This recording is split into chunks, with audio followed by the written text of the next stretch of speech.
I had always been the picture of financial responsibility. I balanced our checkbook to the penny, never missed a bill payment, and built our son's college fund one careful deposit at a time. So when I stared at our empty accounts that morning and found Nicholas's hastily scrawled note explaining he'd left with Trisha from his office, taking every cent we'd saved for Alvin's future, it felt like I'd woken up in someone else's nightmare. Before we jump back in, tell us where you're tuning in from, and if this story touches you, make sure you're subscribed, because tomorrow I've saved something extra special for you. Our life had been methodically constructed, brick by steady brick. Nicholas and I met during our senior year of college, both business majors with 5-year plans and dreams bigger than our student loan debts. We married 2 years after graduation, once we'd both secured entry-level positions at respectable firms. I still remember the spreadsheet we created that night, planning out when we'd buy a house, when we'd start a family, how much we needed to save each month. By the time Alvin was born 3 years later, we had everything mapped out. Our modest 3-bedroom in the suburbs wasn't extravagant, but the school district was excellent. Nicholas had worked his way up to regional manager at Landon Financial, while I balanced part-time accounting work with raising our son. Every month, without fail, we put money into Alvin's college fund, investing in his future, Nicholas would say proudly. Our weekends followed a comfortable routine. Saturday mornings at Alvin's soccer games, where Nicholas coached with unexpected patience, afternoons running errands or visiting my sister Maxine and her family. Sunday brunches at home with the crossword puzzle spread between us. It wasn't exciting, perhaps, but it was solid, dependable. I managed our finances with military precision. Every expense tracked, every splurge carefully considered. "You're too cautious," Nicholas would sometimes tease. But he never complained when our careful planning allowed us to take that trip to Yellowstone or replace the aging roof without touching our emergency fund. "Mom, do you think I'll be able to go to your old university?" Alvin asked one evening as I tucked him in, his walls covered with pennants from my alma mater. He was only 10, but already thinking about his future with a seriousness that sometimes made my heart ache. "If that's where you want to go, sweetheart," I answered. "Your college fund is growing nicely. Your father and I are making sure you'll have options."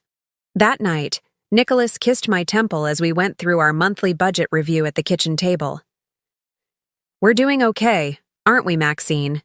he said, and I leaned into him, content. More than okay, I thought.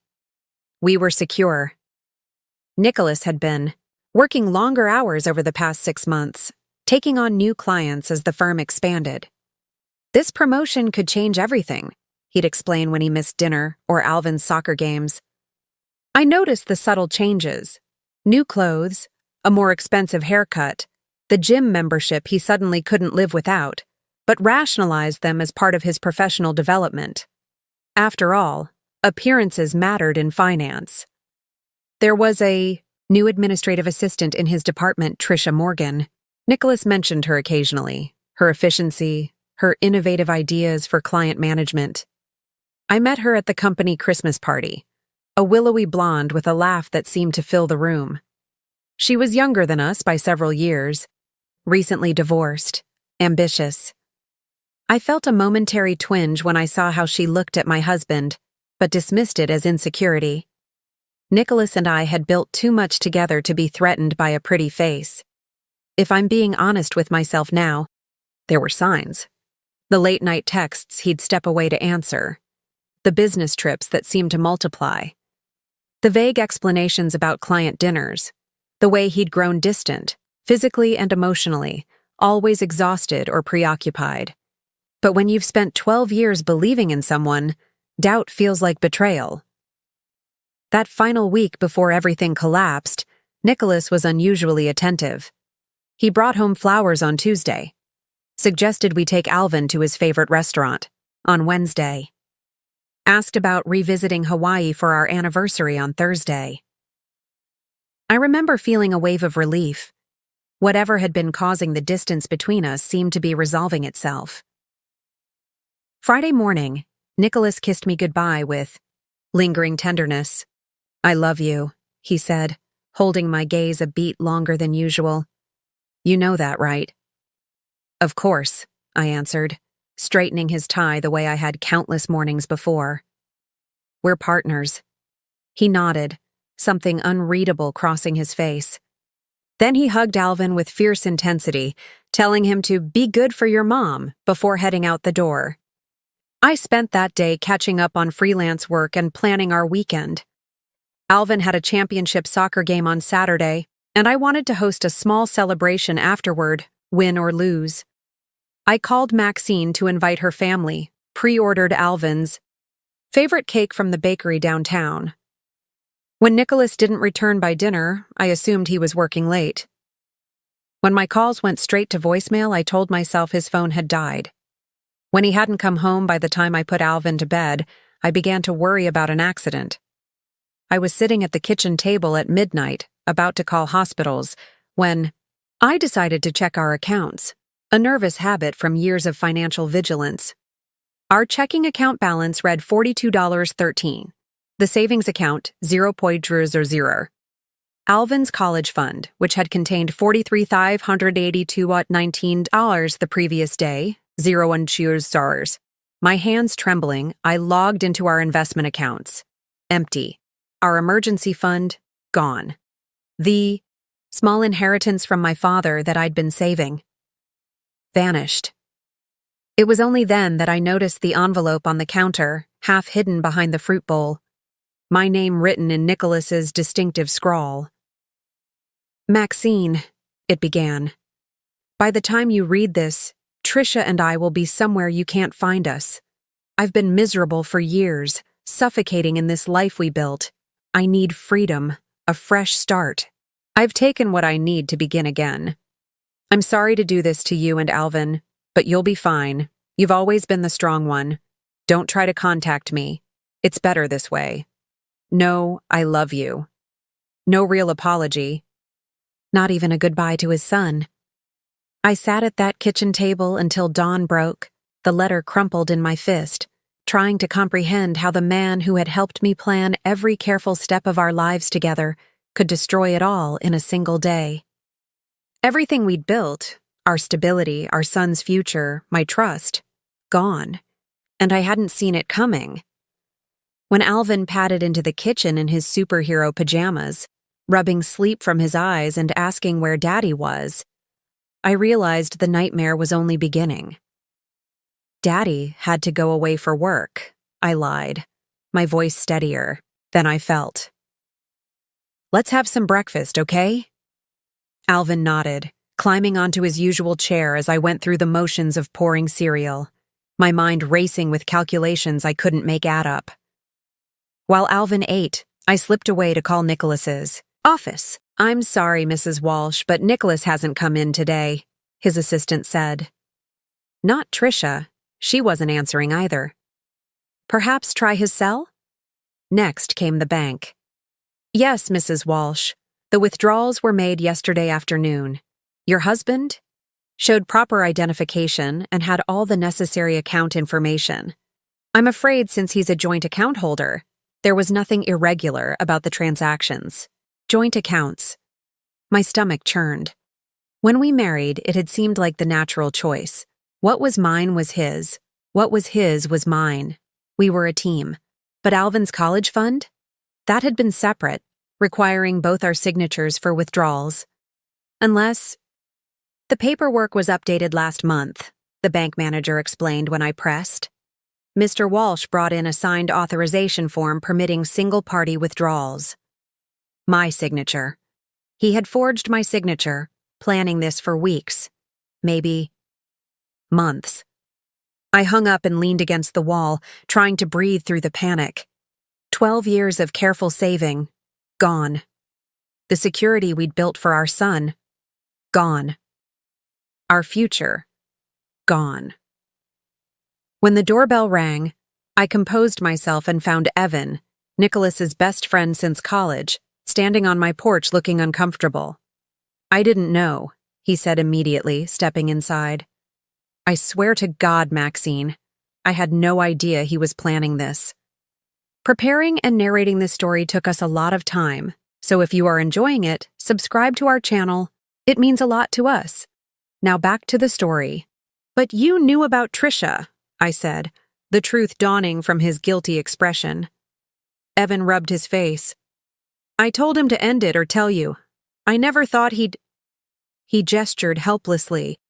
He called me this morning from the airport, told me to check on you and Alvin.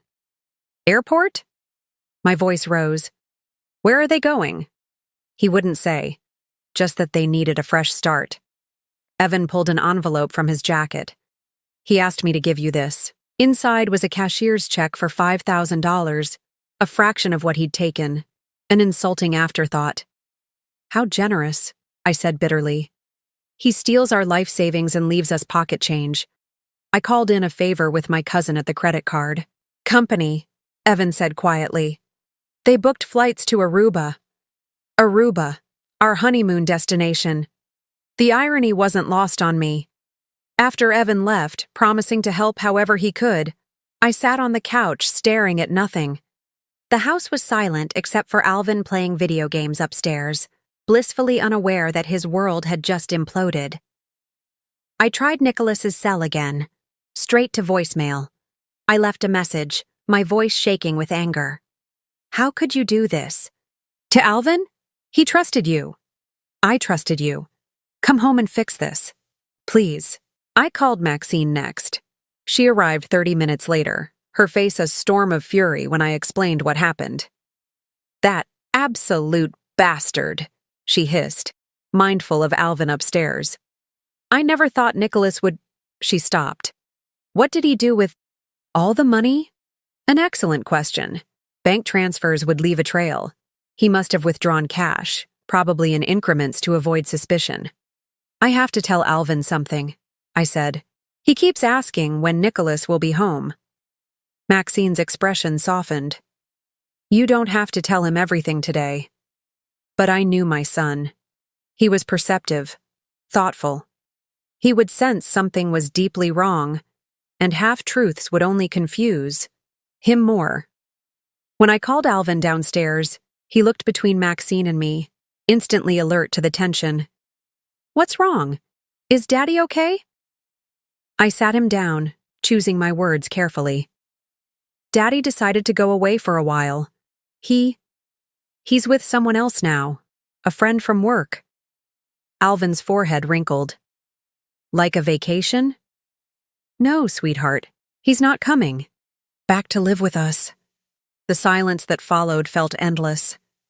Alvin's expression shifted from confusion to dawning comprehension. Did he leave because of me? His voice was small. No. I pulled him close. This has nothing to do with you. Your father made some very selfish choices, but they're not because of anything you did. Alvin pulled away, eyes bright with tears. But where did he go? Why didn't he say goodbye? I couldn't bring myself to tell him about the money yet. That conversation could wait. I don't know where exactly, honey. He left very suddenly. Can I call him? I handed him my phone, Nicholas's number already dialed. It went straight to voicemail again. Alvin's face crumpled as he listened to his father's familiar greeting, then handed the phone back without leaving a message. Later that night, after Maxine had gone home promising to return tomorrow, I sat on the edge of Alvin's bed. He had barely spoken since our conversation, retreating into himself in a way that terrified me. We're going to be okay, I said, smoothing his hair back. Are we going to be poor now? He asked suddenly. My breath caught. Of course he would worry about that. Even at 10, he understood money meant security.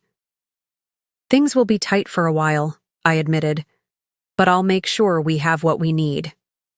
What about college? Dad always said I needed to go to college to get a good job.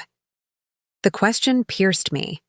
How could I tell him his father had stolen that future from him? We'll figure it out, I promised. There are scholarships, loans if we need them, and I'll start saving again. He nodded solemnly, too serious for a child his age. I can help. I can do chores for neighbors like mowing lawns. My heart broke at his eagerness to shoulder adult problems. That's very thoughtful, but your job is to be a kid and do well in school. After he fell asleep, I retreated to the kitchen table, command central for our family's organization. I pulled out our files, our budget plans, and began a grim inventory of what remained. The mortgage payment was due in 2 weeks. The property taxes next month. Alvin needed new shoes for school. My part-time accounting work wouldn't cover half our expenses. I stared at Nicholas's smiling face in our family portrait, trying to reconcile the man I thought I knew with someone capable of such calculated betrayal. Had he ever loved us? Or had we just been convenient until something more exciting came along? My phone buzzed with a text from a number I didn't recognize. I'm sorry. Please don't look for us. It's better this way. Take care of Alvin. I nearly threw the phone across the room. Better? Better for whom? Not for the 10-year-old sleeping upstairs whose father had abandoned him. Not for me, left to pick up the pieces of our shattered life. In that moment, something hardened inside me.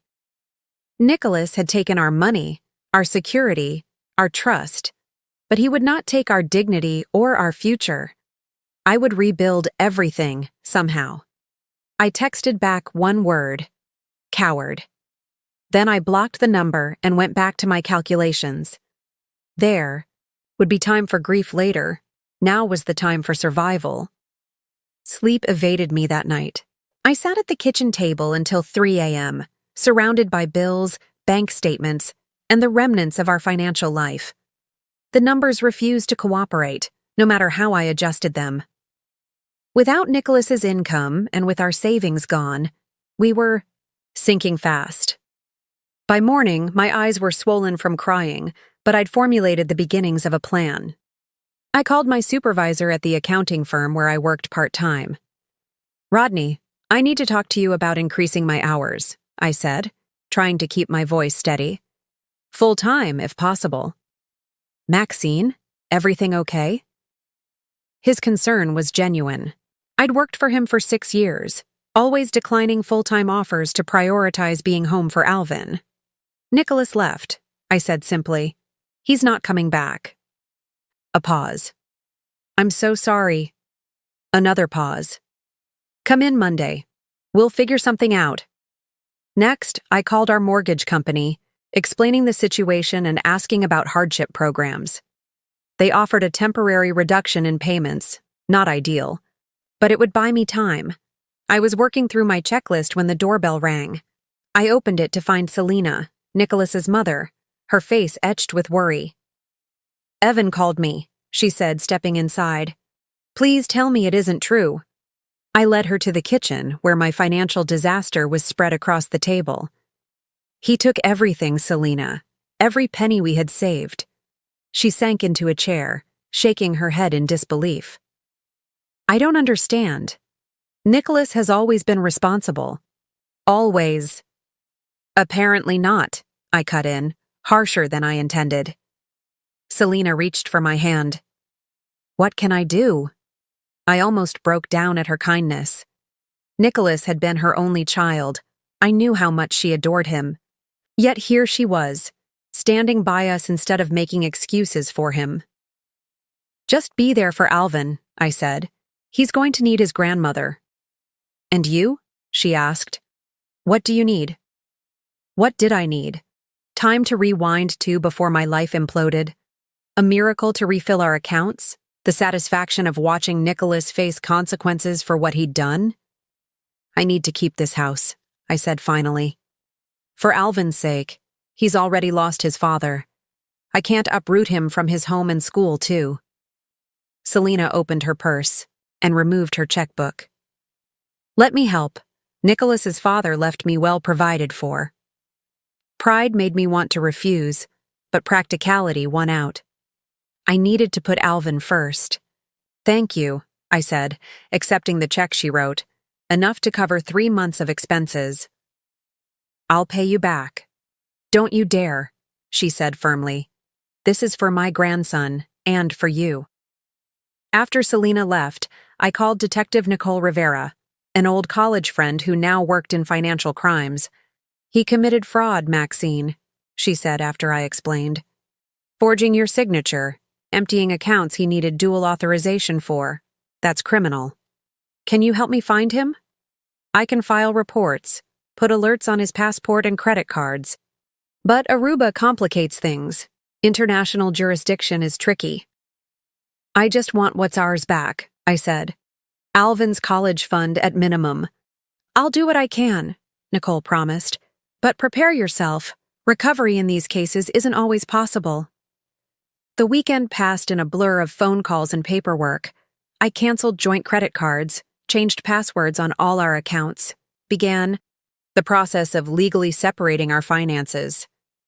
Each step felt like severing limbs from my body. Painful but necessary for survival.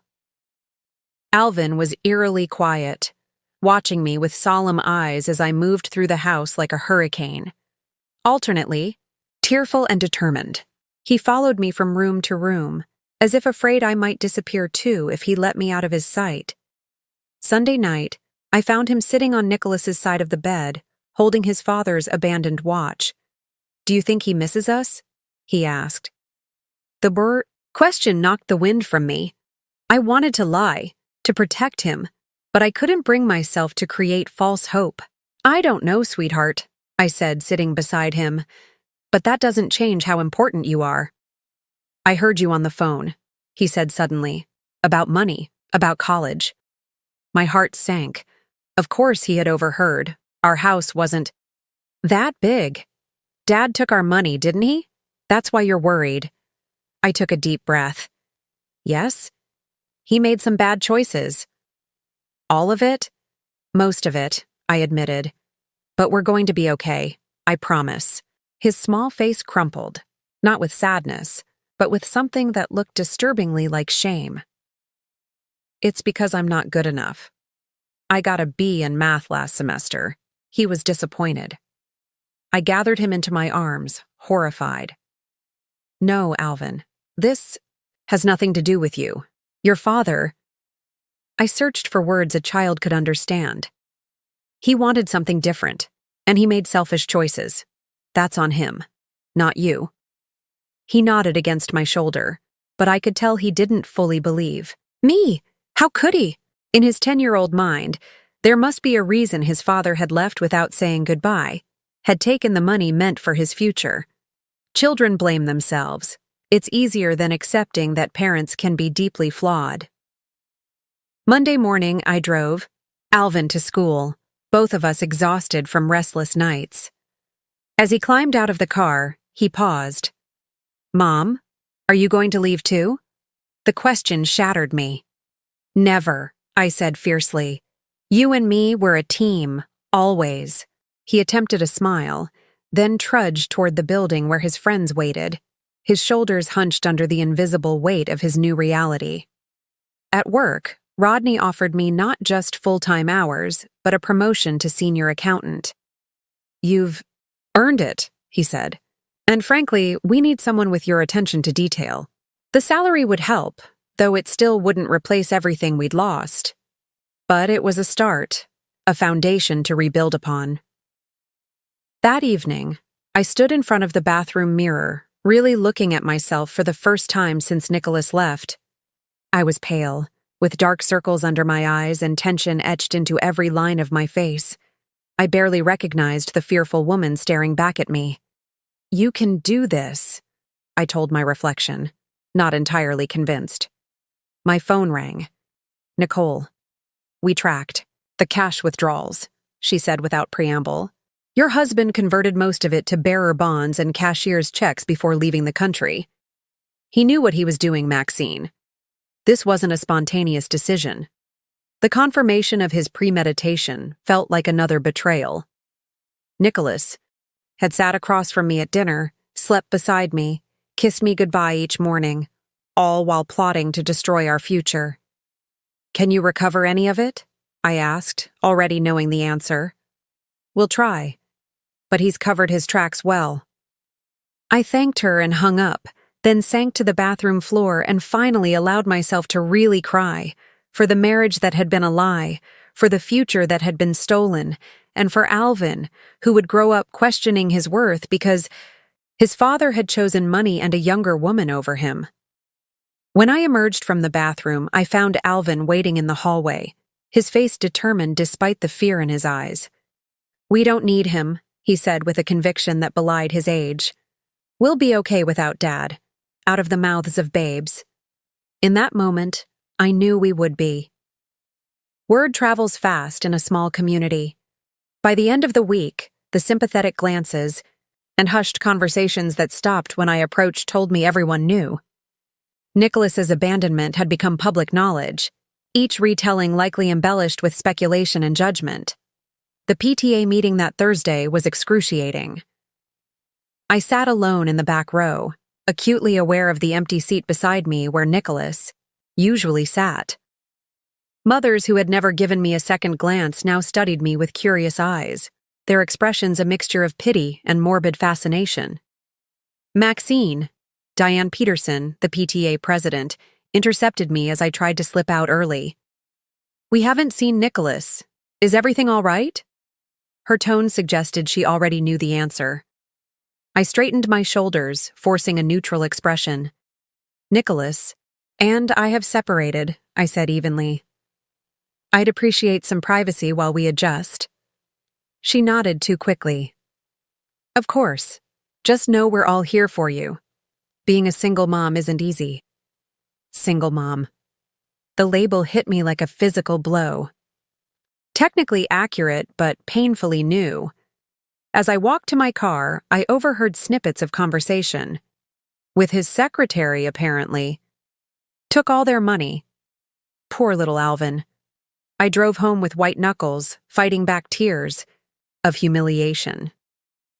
It wasn't enough that Nicholas had betrayed us. Now we had to live under the microscope of community gossip as well. Alvin's soccer coach called the next day. "Maxine, I wanted to check on Alvin. He seems distracted." "Rodney told me about Nicholas. I'm sorry." I closed my eyes, imagining the conversations happening throughout town. "Alvin's adjusting," I said carefully. "It would help if things could stay normal for him. Soccer is important." "Of course," Coach Bennett assured me. "But, Nicholas was our team treasurer. We need someone to manage the account. Would you—" I almost laughed. Of course, Nicholas had been in charge of money for the soccer team. The irony was bitter. "I'll help until you find someone permanent," I agreed, adding another responsibility to my overflowing plate. At Alvin's school, I requested a meeting with his teacher and the guidance counselor. Ms. Winters, a compassionate woman in her 50s, listened attentively as I explained our situation. "Children often blame themselves when parents leave," she said gently. "Even when we tell them it's not their fault. He thinks it's because he got a B in math," I admitted, my voice breaking. "How do I make him understand this isn't about him?" "Consistency and reassurance," the counselor suggested. "And perhaps some sessions with me? We offer support groups for children experiencing family changes." Family changes. Such a sanitized term for what felt like emotional amputation. I nodded gratefully. Anything that will help him. That night, Alvin had his first nightmare. I woke to his screams and found him tangled in sheets, his face wet with tears. "He took you too," he sobbed as I gathered him into my arms. "Dad came back and took you away." I rocked him until his breathing steadied, making promises I prayed I could keep. "I'm not going anywhere, we're going to be okay." But would we? The financial reality was even grimmer than I'd initially calculated. Nicholas's absence had exposed just how much I'd depended on his income. My new full-time salary covered the essentials: mortgage, utilities, groceries, but left nothing for emergencies, let alone rebuilding Alvin's college fund. I began selling things. My jewelry first, then our second car, then the expensive exercise equipment Nicholas had insisted we needed. Each sale felt like peeling away layers of our former life, a tangible unraveling of the security I'd thought we had. Maxine arrived one afternoon with groceries and a job offer. The foundation needs an accountant for a special project. 3 months. Excellent pay. You can work from home most days. I hesitated. I just started full-time at the firm. I can't risk that stability. It's nights and weekends, she explained. Grueling, but temporary, and it pays enough to make a difference. The thought of working 7 days a week was exhausting. But what choice did I have? Thank you, I said, accepting both the groceries and the opportunity. I don't know what I'd do without you. That's what family is for, she replied, her unspoken comparison to Nicholas hanging between us. The hardest conversation came when Nicholas's father, George, called from his retirement community in Florida. At 82, his health was fragile, and I'd been dreading this moment. Tell me it's not true, he demanded, his voice reedy with age and emotion. Selena says Nicholas abandoned you and Alvin. I closed my eyes, wishing I could spare him this pain.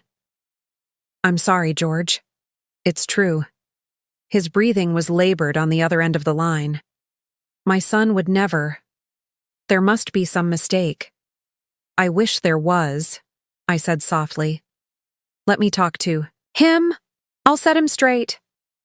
We don't know where he is exactly, I admitted. He's left the country. A long silence followed, then a heavy sigh. His mother and I raised him better than this. Yes, you did.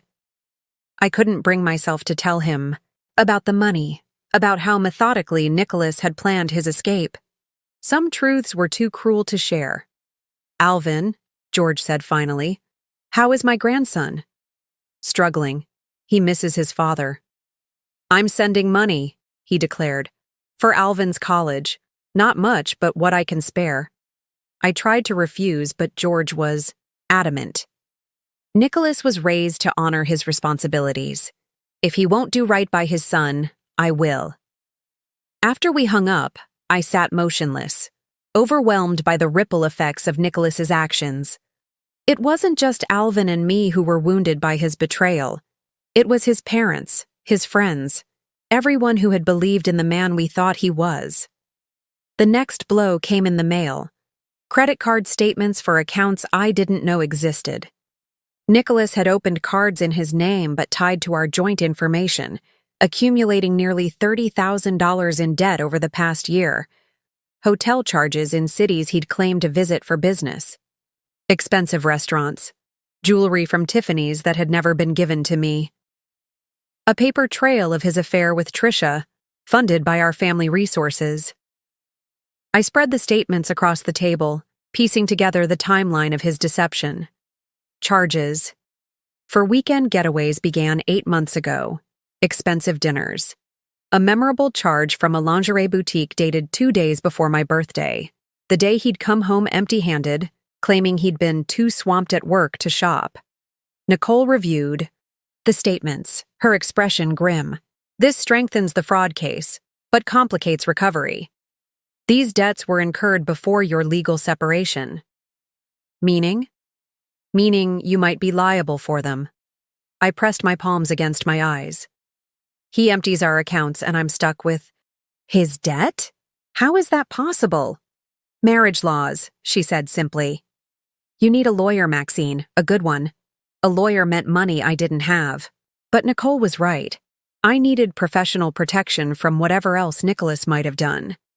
I contacted 3 attorneys before finding one who would accept a payment plan. Patricia Gladwell had built her practice representing women like me, blindsided by husbands who'd planned their exits with calculating precision. You're actually in better shape than many of my clients, she said after reviewing my documents. You have proof of forgery for the college fund withdrawal. That's criminal activity, not just bad behavior. Can we get it back? She tempered her response with practicality.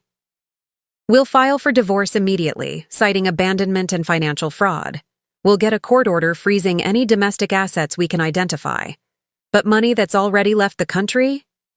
She shook her head. That's much harder to recover. I left her office with paperwork to complete, and a heaviness that had become my constant companion. The life I'd planned, the security I'd counted on, the future I'd envisioned for Alvin. All of it now hinged on legal proceedings and the slim hope of recovering what was rightfully ours. That evening, I found Alvin sitting at Nicholas's desk in the home office, carefully examining a framed photo of the three of us at the beach last summer. "Do you think he looks happy here?" he asked as I approached. I studied the image. Nicholas with his arm around me, Alvin perched on his shoulders, all of us smiling under a brilliant sun. We looked like the perfect family. Had it all been an act? "I think happiness is complicated," I said carefully. "Sometimes people smile when they're not happy inside." Alvin traced his father's face with one finger. "If I write him a letter, could we send it? Even if we don't know exactly where he is?" The hope in his voice broke my heart anew. "We can try, sweetheart, but I don't want you to be disappointed if he doesn't answer. I just want to tell him I'm sorry." "Sorry? For what?" He looked down, his voice small. "For whatever I did that made him leave." I knelt beside him, turning his face gently toward mine. "Alvin, listen to me. Your father didn't leave because of anything you did. Adults sometimes make selfish choices that hurt the people they're supposed to love. That's on them, not on you. Never on you." He nodded, but the doubt in his eyes remained. How many times would I need to repeat this truth before he believed it? And how could I convince him when I was still struggling to make sense of it myself?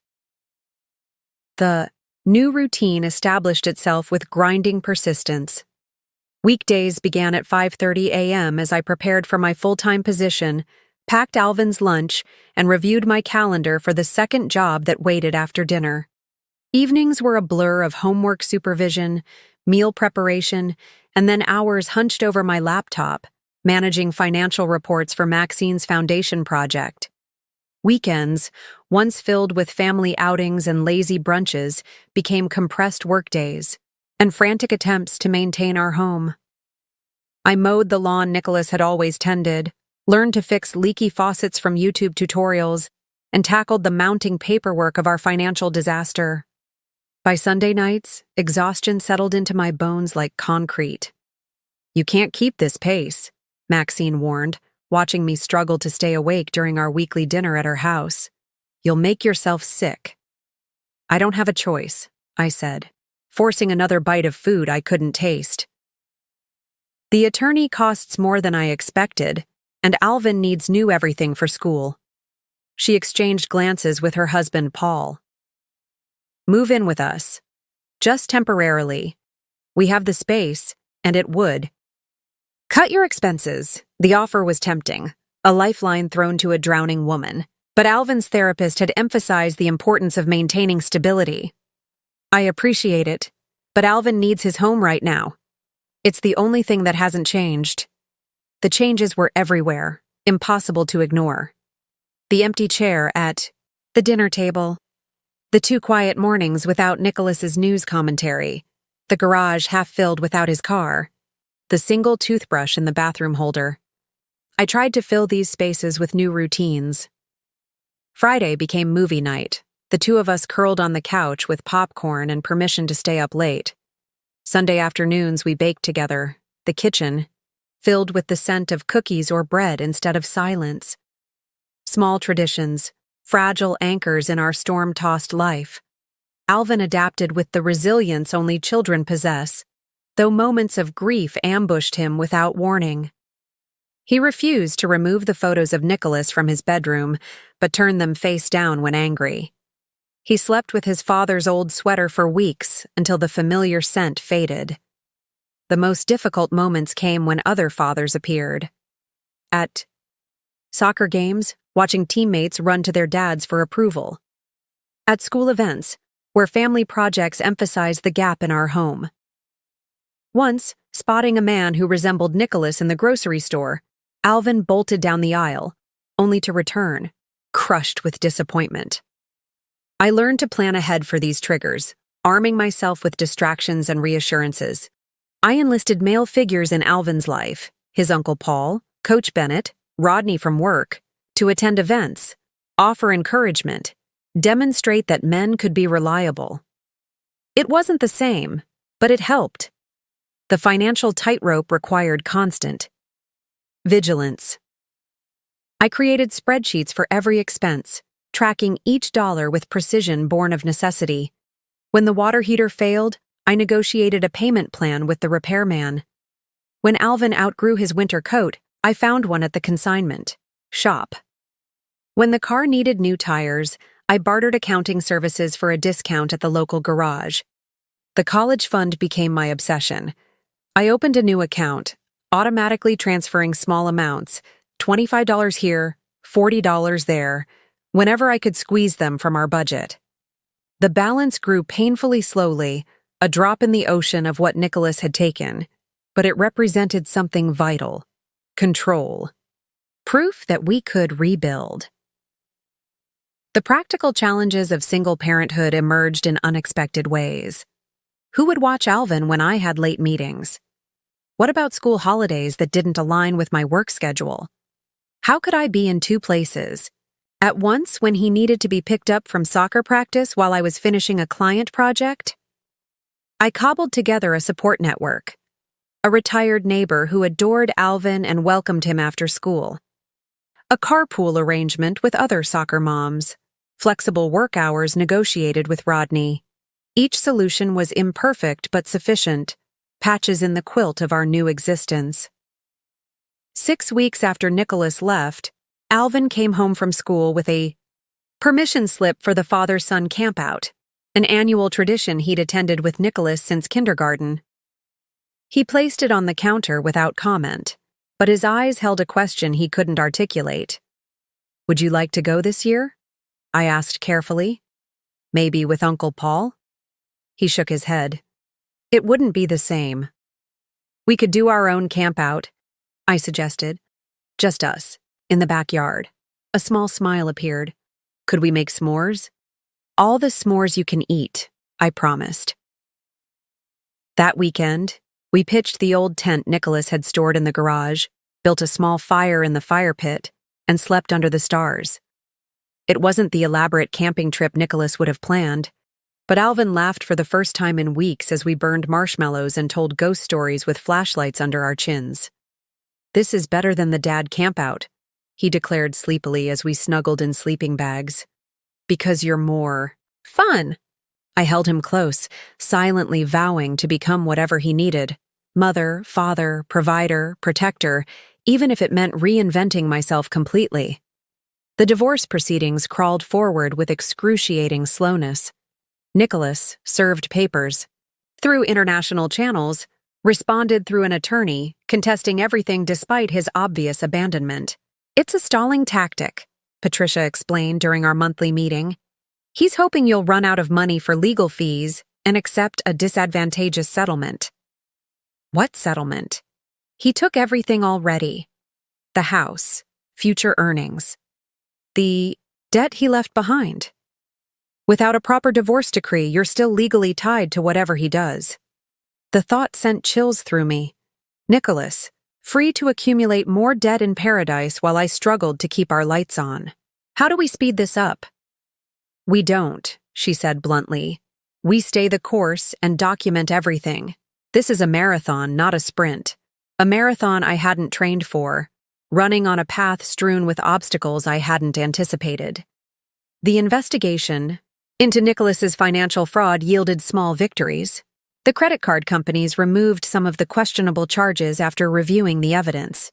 The bank admitted liability for allowing the college fund withdrawal without proper verification and offered a partial reimbursement, a fraction of what was taken, but enough to replenish our emergency fund. The physical manifestations of stress emerged gradually. Tension headaches that lingered for days, insomnia that left me staring at the ceiling, calculating figures until dawn, weight loss that left my clothes hanging loosely. I ignored these warning signs, pushing through exhaustion with caffeine and determination. "Mom, are you sick?" Alvin asked one morning, studying my pale reflection as I helped him brush his teeth. "Just tired, sweetheart." "You're always tired now," he observed with a child's unfiltered honesty. That night, I studied myself in the bathroom, mirror, really looking at the person I was becoming. Beneath the exhaustion and worry, I glimpsed something unexpected. Strength. Not the brittle, frantic energy of recent weeks, but something deeper. Resilience forged in adversity. I was handling things I'd never imagined facing alone. Making decisions without seeking approval, solving problems without deferring to Nicholas's judgment, finding resources within myself I hadn't known existed.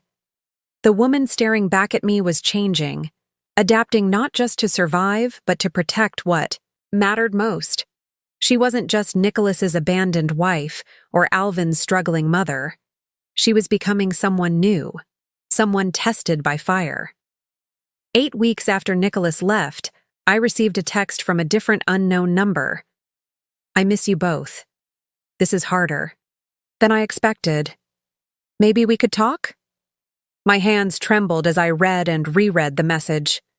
Nicholas, having second thoughts? The fantasy flashed unbidden.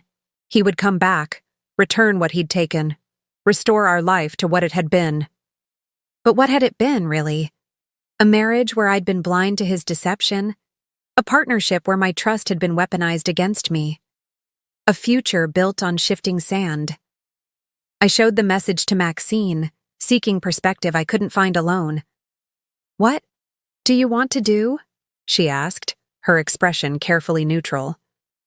"Part of me wants to respond," I admitted. "For Alvin's sake. For answers. And the other part?" I took a deep breath. "Is afraid of being hurt again, of looking weak, of undoing all the progress we've made." She squeezed my hand.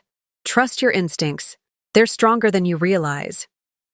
That night, after tucking Alvin in, I composed a response, deleted it, then wrote again. Finally, simple clarity emerged. "You made your choice. We're making ours. Any communication should go through my attorney." I pressed send, then blocked the bow. Number, sealing another crack in the foundation of our new life. October arrived with unexpected bills and complications. The property tax notice appeared in the mail, a staggering sum I'd forgotten to include in my budget calculations. The same week, Alvin outgrew his winter clothes, the refrigerator began making ominous noises, and the car's check engine light illuminated the dashboard like a mocking beacon.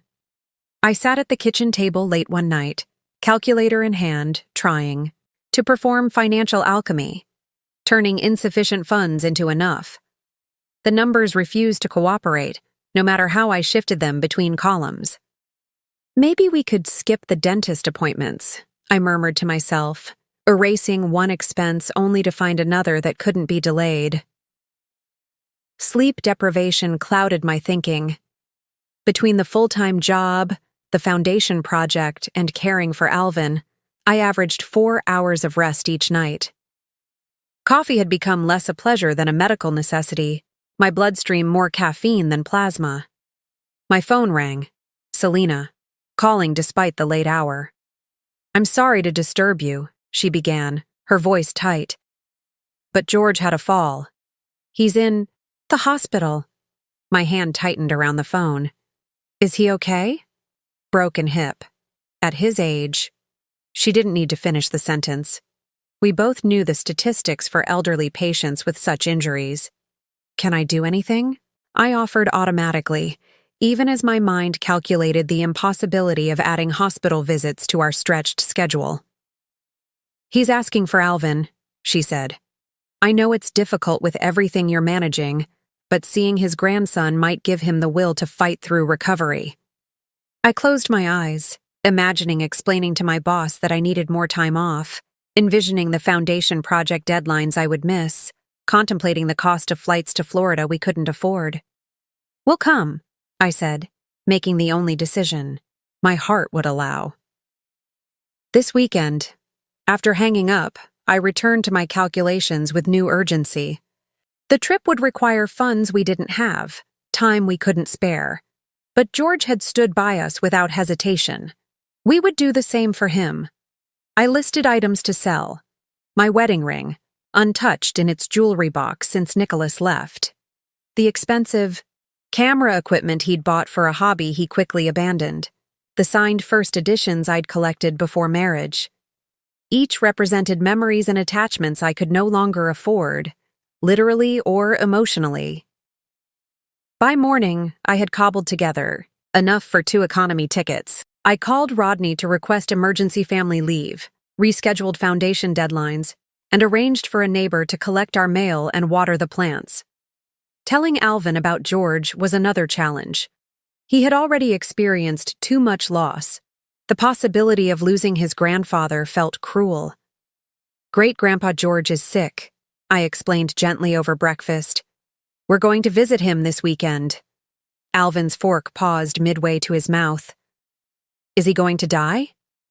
The directness of children, heartbreaking and refreshing simultaneously. The doctors are helping him, I said carefully. But he's very old, and his body doesn't heal as quickly as yours or mine. Alvin considered this with solemn intensity. Can I bring him my stuffed bear?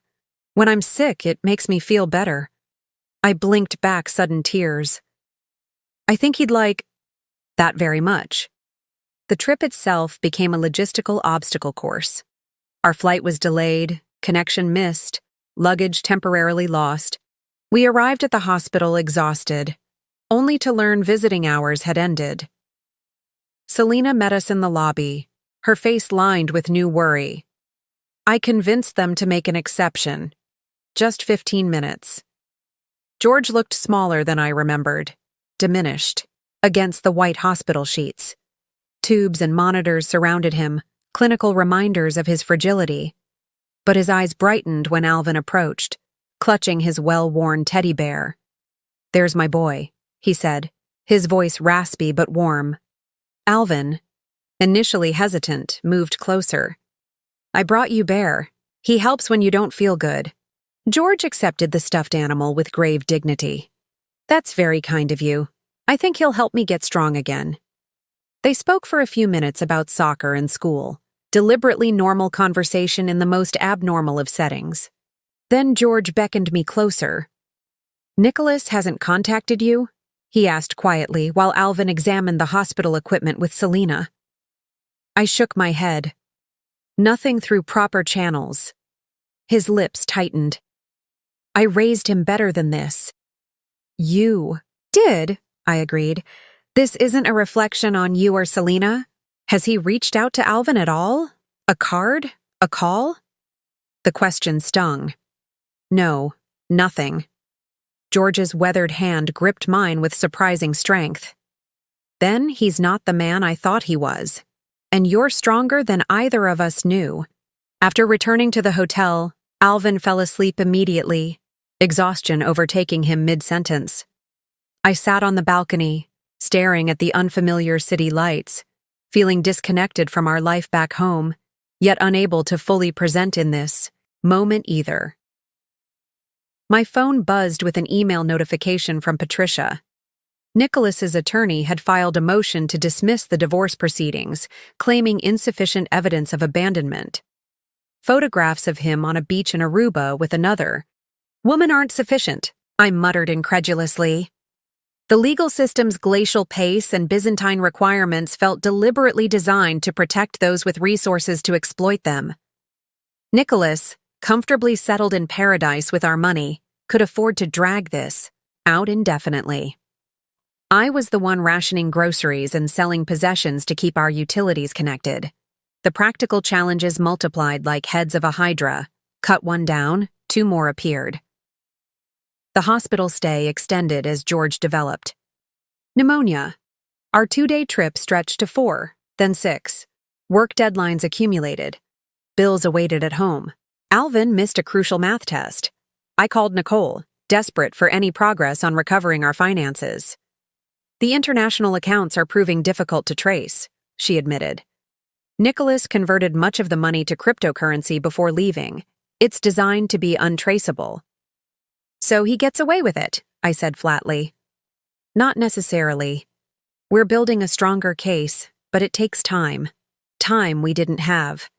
Time during which Alvin grew taller, needed braces, approached college age. Time during which our financial foundation eroded further. We returned home to find a pipe had burst in the downstairs bathroom, flooding the hallway and ruining the carpet. The homeowner's insurance I'd carefully maintained covered most repairs, but the deductible, $1,500, might as well have been $15,000 for all my ability to pay it. I stood in the soggy hallway, water seeping into my shoes, and felt something inside me crack. Not a dramatic breakdown, but a quiet fracturing of whatever remained of my optimism. How much more could we absorb? How many more blows could our fragile new life withstand? That night, after arranging industrial fans to dry the carpet and scheduling repairs I couldn't afford, I found Alvin sitting in the kitchen, a determined expression on his face. "I've been thinking," he announced with precocious seriousness. "I'm going to help more." I managed a tired smile. "You already help a lot, sweetheart." He shook his head. "Real help. Mrs. Peterson next door said she'd pay me to walk her dog every day, and Mr. Gonzalez needs someone to water his plants when he travels." My heart squeezed painfully. "Alvin, that's very grown-up thinking, but—" "I know we don't have a lot of money," he interrupted. "I hear you talking on the phone. I see how worried you are." His small fingers traced patterns on the tabletop. "Dad took our money, and now things are hard." I sat beside him, struggling to find the right balance between honesty and protection. "Things are a bit tight right now, yes. But that's for me to worry about, not you." "I'm not a baby," he insisted. "I can help." The stubborn set of his jaw reminded me painfully of Nicholas in the early days, when his determination had seemed like strength rather than selfishness. But Alvin's motivation came from a place of love, not ego. "How about this?" I suggested. "You focus on school and being a kid. That's your most important job right now. If you want to earn some spending money with small chores for the neighbors, we can work something out that doesn't interfere with homework or activities." He considered this compromise, then nodded solemnly. "Deal." As I tucked him in that night, he whispered, "We're going to be okay, Mom, I promise." My 10-year-old son, offering me reassurance instead of seeking it. Both heartbreaking and strengthening. The practical challenges continued to mount. The car needed repairs I couldn't postpone. The health insurance premiums increased. The heating system required maintenance before winter. Each obstacle demanded immediate attention, immediate funds, immediate solutions. I developed a triage system for our financial emergencies, distinguishing between critical, medication, mortgage, important, car repairs, utilities, and deferrable, new clothes, home maintenance. The third category grew continuously, small, issues compounding into larger problems I would eventually have to address. Through it all, I maintained a facade of confidence for Alvin's sake. Yes, we were having spaghetti again because it was economical, not because the refrigerator contained nothing else. Yes, I was working late because I enjoyed the foundation project, not because we desperately needed the extra income. Yes, I was selling furniture because we were decluttering, not because the property tax bill was due. But children perceive more than we credit them for. One evening, Alvin placed his piggy bank on the table as I reviewed bills. "You can have this if you need it," he said simply. Inside was $43.76, saved from birthday money and small chores. It wouldn't solve our problems, wouldn't even make a dent, but the gesture itself was priceless. I pulled him into a fierce hug. "Thank you, but this is your money. You've earned it." "But we're a team," he said, echoing words I'd repeated like a mantra since Nicholas left. "Teams share." Winter arrived with brutal efficiency, turning our already challenging situation into something that bordered on impossible. The heating bills doubled, then tripled as temperatures plummeted. Our aging furnace struggled to maintain warmth in the drafty house Nicholas had always promised to better insulate next year. I found myself setting the thermostat lower each week, 68 degrees, then 65, then 62, layering sweaters and distributing extra blankets to compensate. At night, Alvin and I huddled in the living room with a space heater, watching movies under a mound of quilts, pretending it was cozy rather than necessary. "Mom, why is it always cold now?" Alvin asked one evening, his breath visible in his bedroom as I tucked him in. "The furnace is being a little stubborn," I explained, avoiding the harder truth, that choosing between adequate heat and paying the mortgage was now my reality. The physical toll of our new life became impossible to ignore. Persistent exhaustion transformed into something deeper, a bone-deep weariness that caffeine couldn't touch. I caught every virus that circulated through Alvin's school, my immune system weakened by stress and insufficient rest. A simple cold became bronchitis, lingering for weeks because I couldn't afford to take sick days. At work, maintaining the appearance of competence required increasing effort. I found myself staring at spreadsheets, numbers blurring before my eyes, requiring 3 reads to comprehend what once would have been immediately clear. Rodney noticed, his concern evident in the gentle way he returned work for corrections I should never have needed. "Maxine, when was the last time you took a real break?"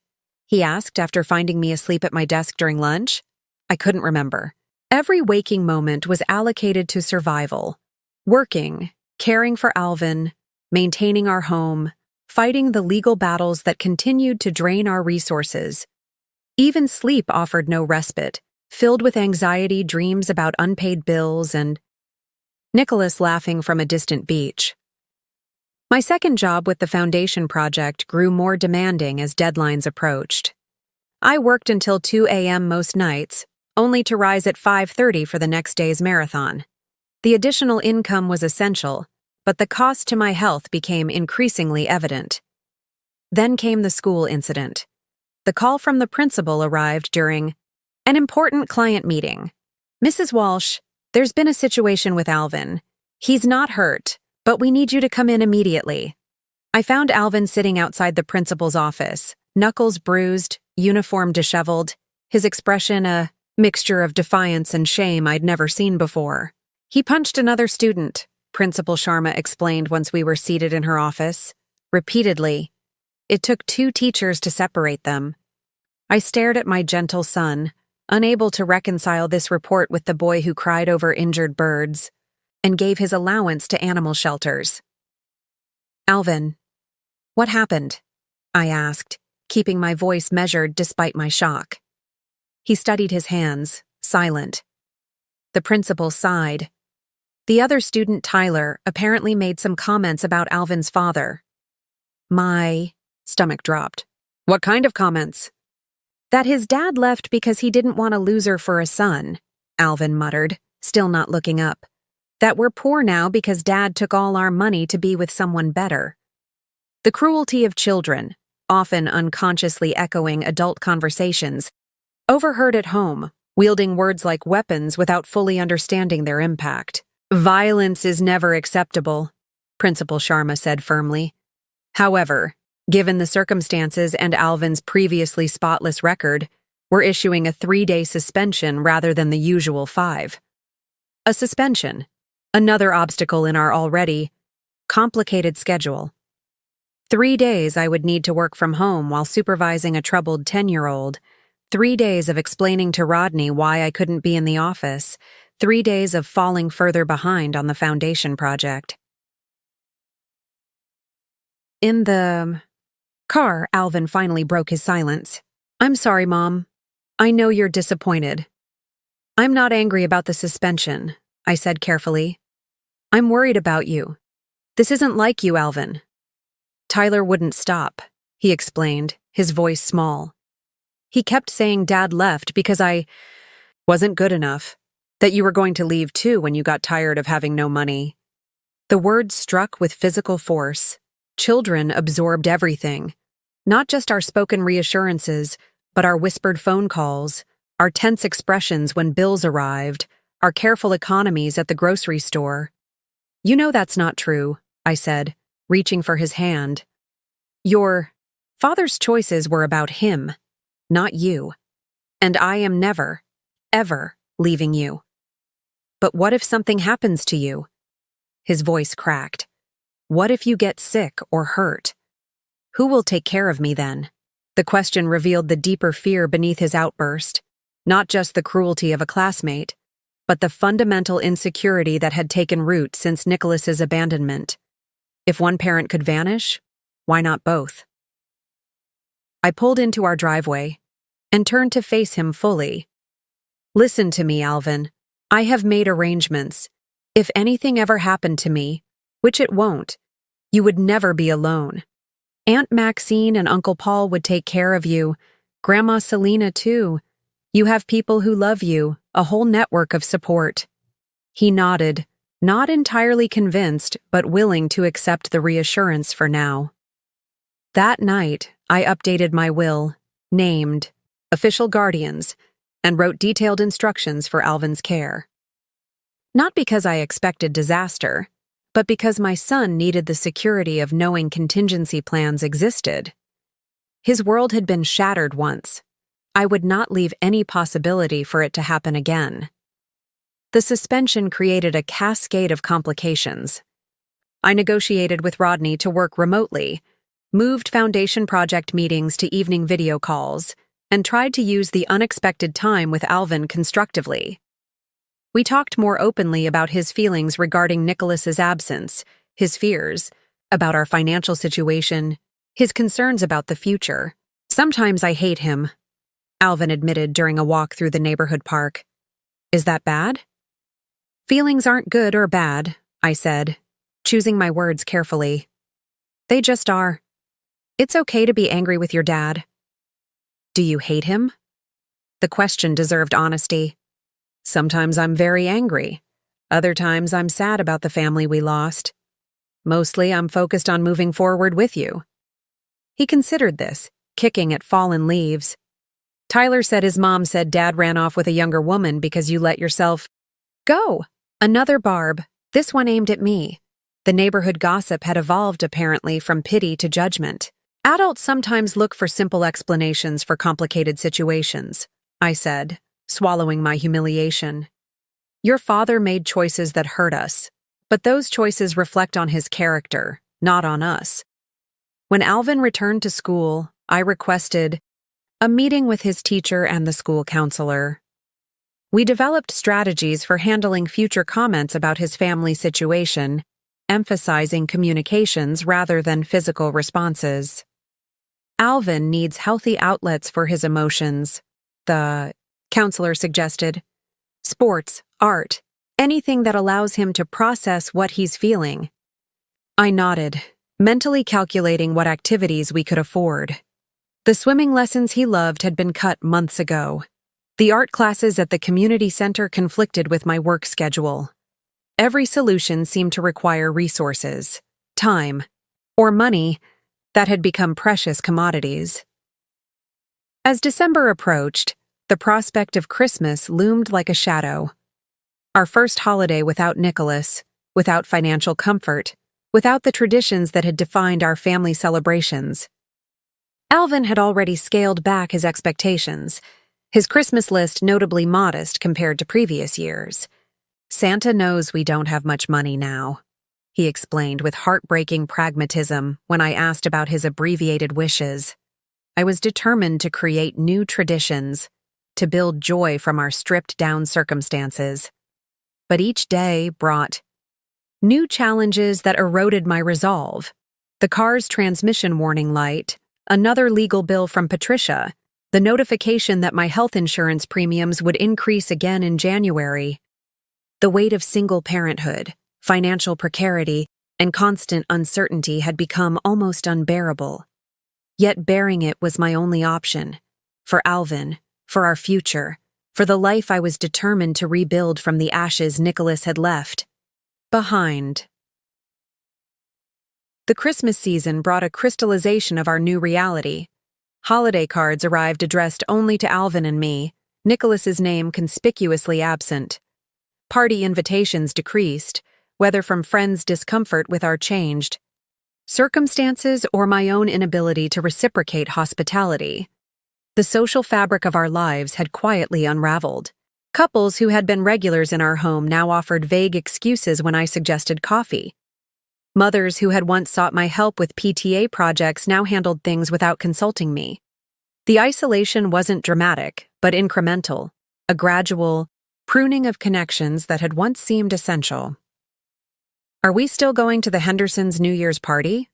Alvin asked one evening, referring to an annual tradition with Nicholas's work colleagues. "I don't think we were invited this year," I said carefully, having noticed the absence of the usual embossed invitation. "Because Dad's gone? Because situations change, honey. We'll do something special. Just us." I didn't tell him about running into James Henderson at the grocery store, his awkward greeting and hasty explanation that this year's party was just a small gathering. Nor did I mention overhearing his wife telling another shopper that they'd had to make some tough decisions. About the guest list, the message was clear. We had been Nicholas's connection to that social circle, not independent members of the community. More painful was the gradual withdrawal of my own parents. They lived 3 hours away and had initially been supportive, offering money I'd reluctantly accepted and weekend visits that provided brief respite.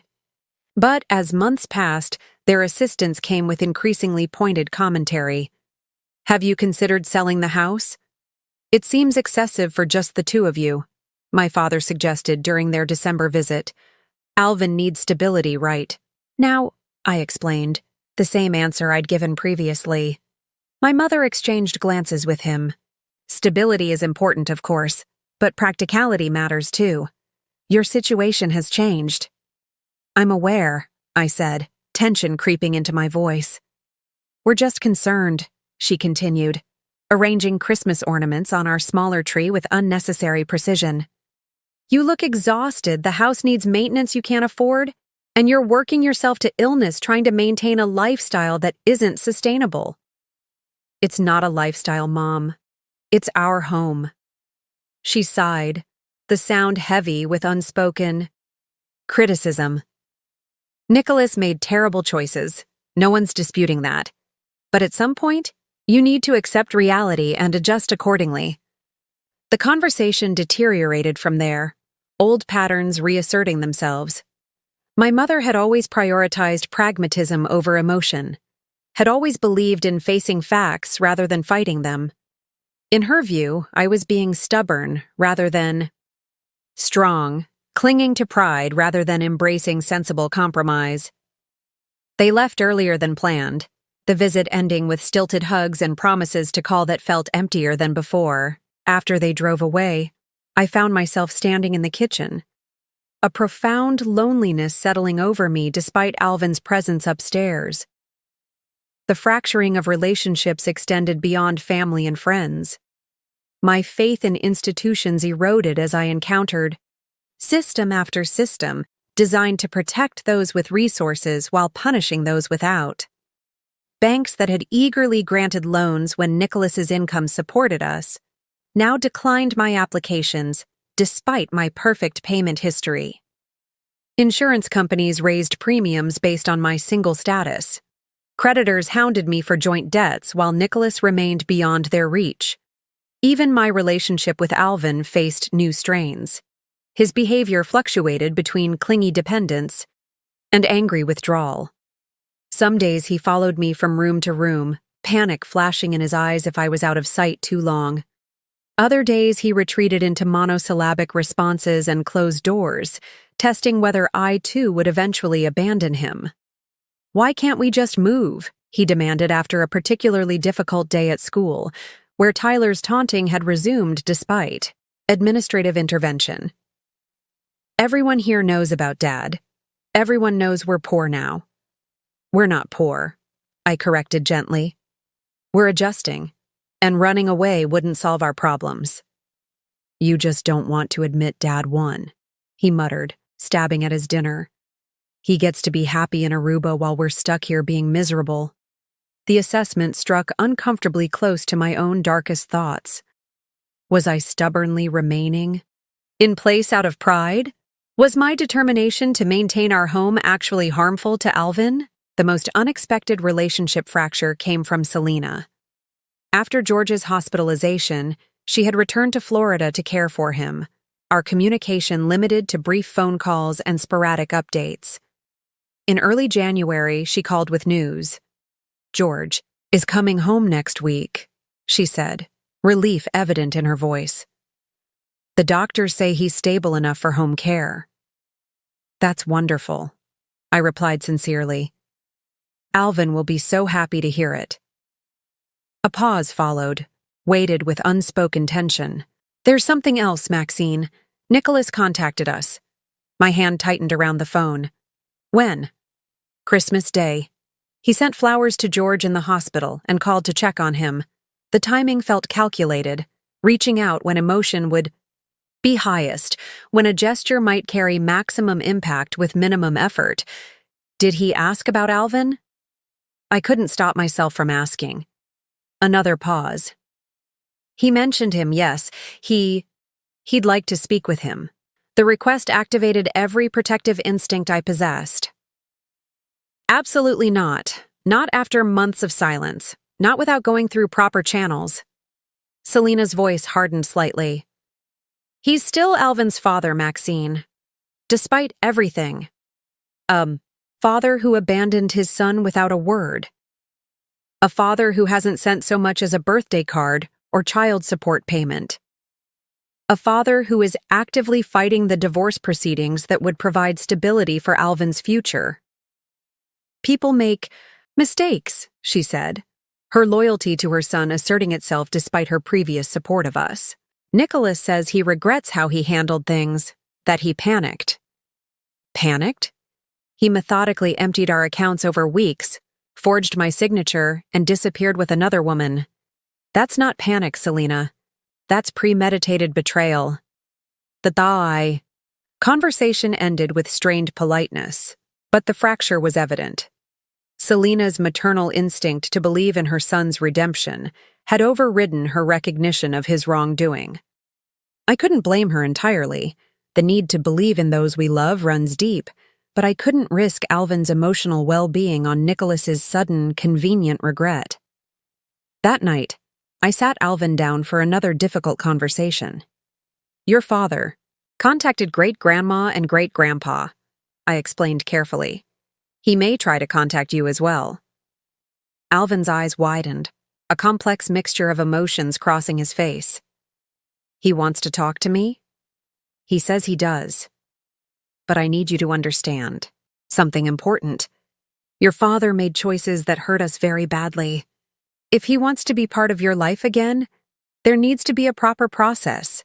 We can't just pretend nothing happened. What if he says he's sorry? What if he wants to come home? The hope in his voice broke my heart. Despite everything, he still yearned for his father's return, for the restoration of our family. Things can't go back to how they were before, I said gently. Too much has happened.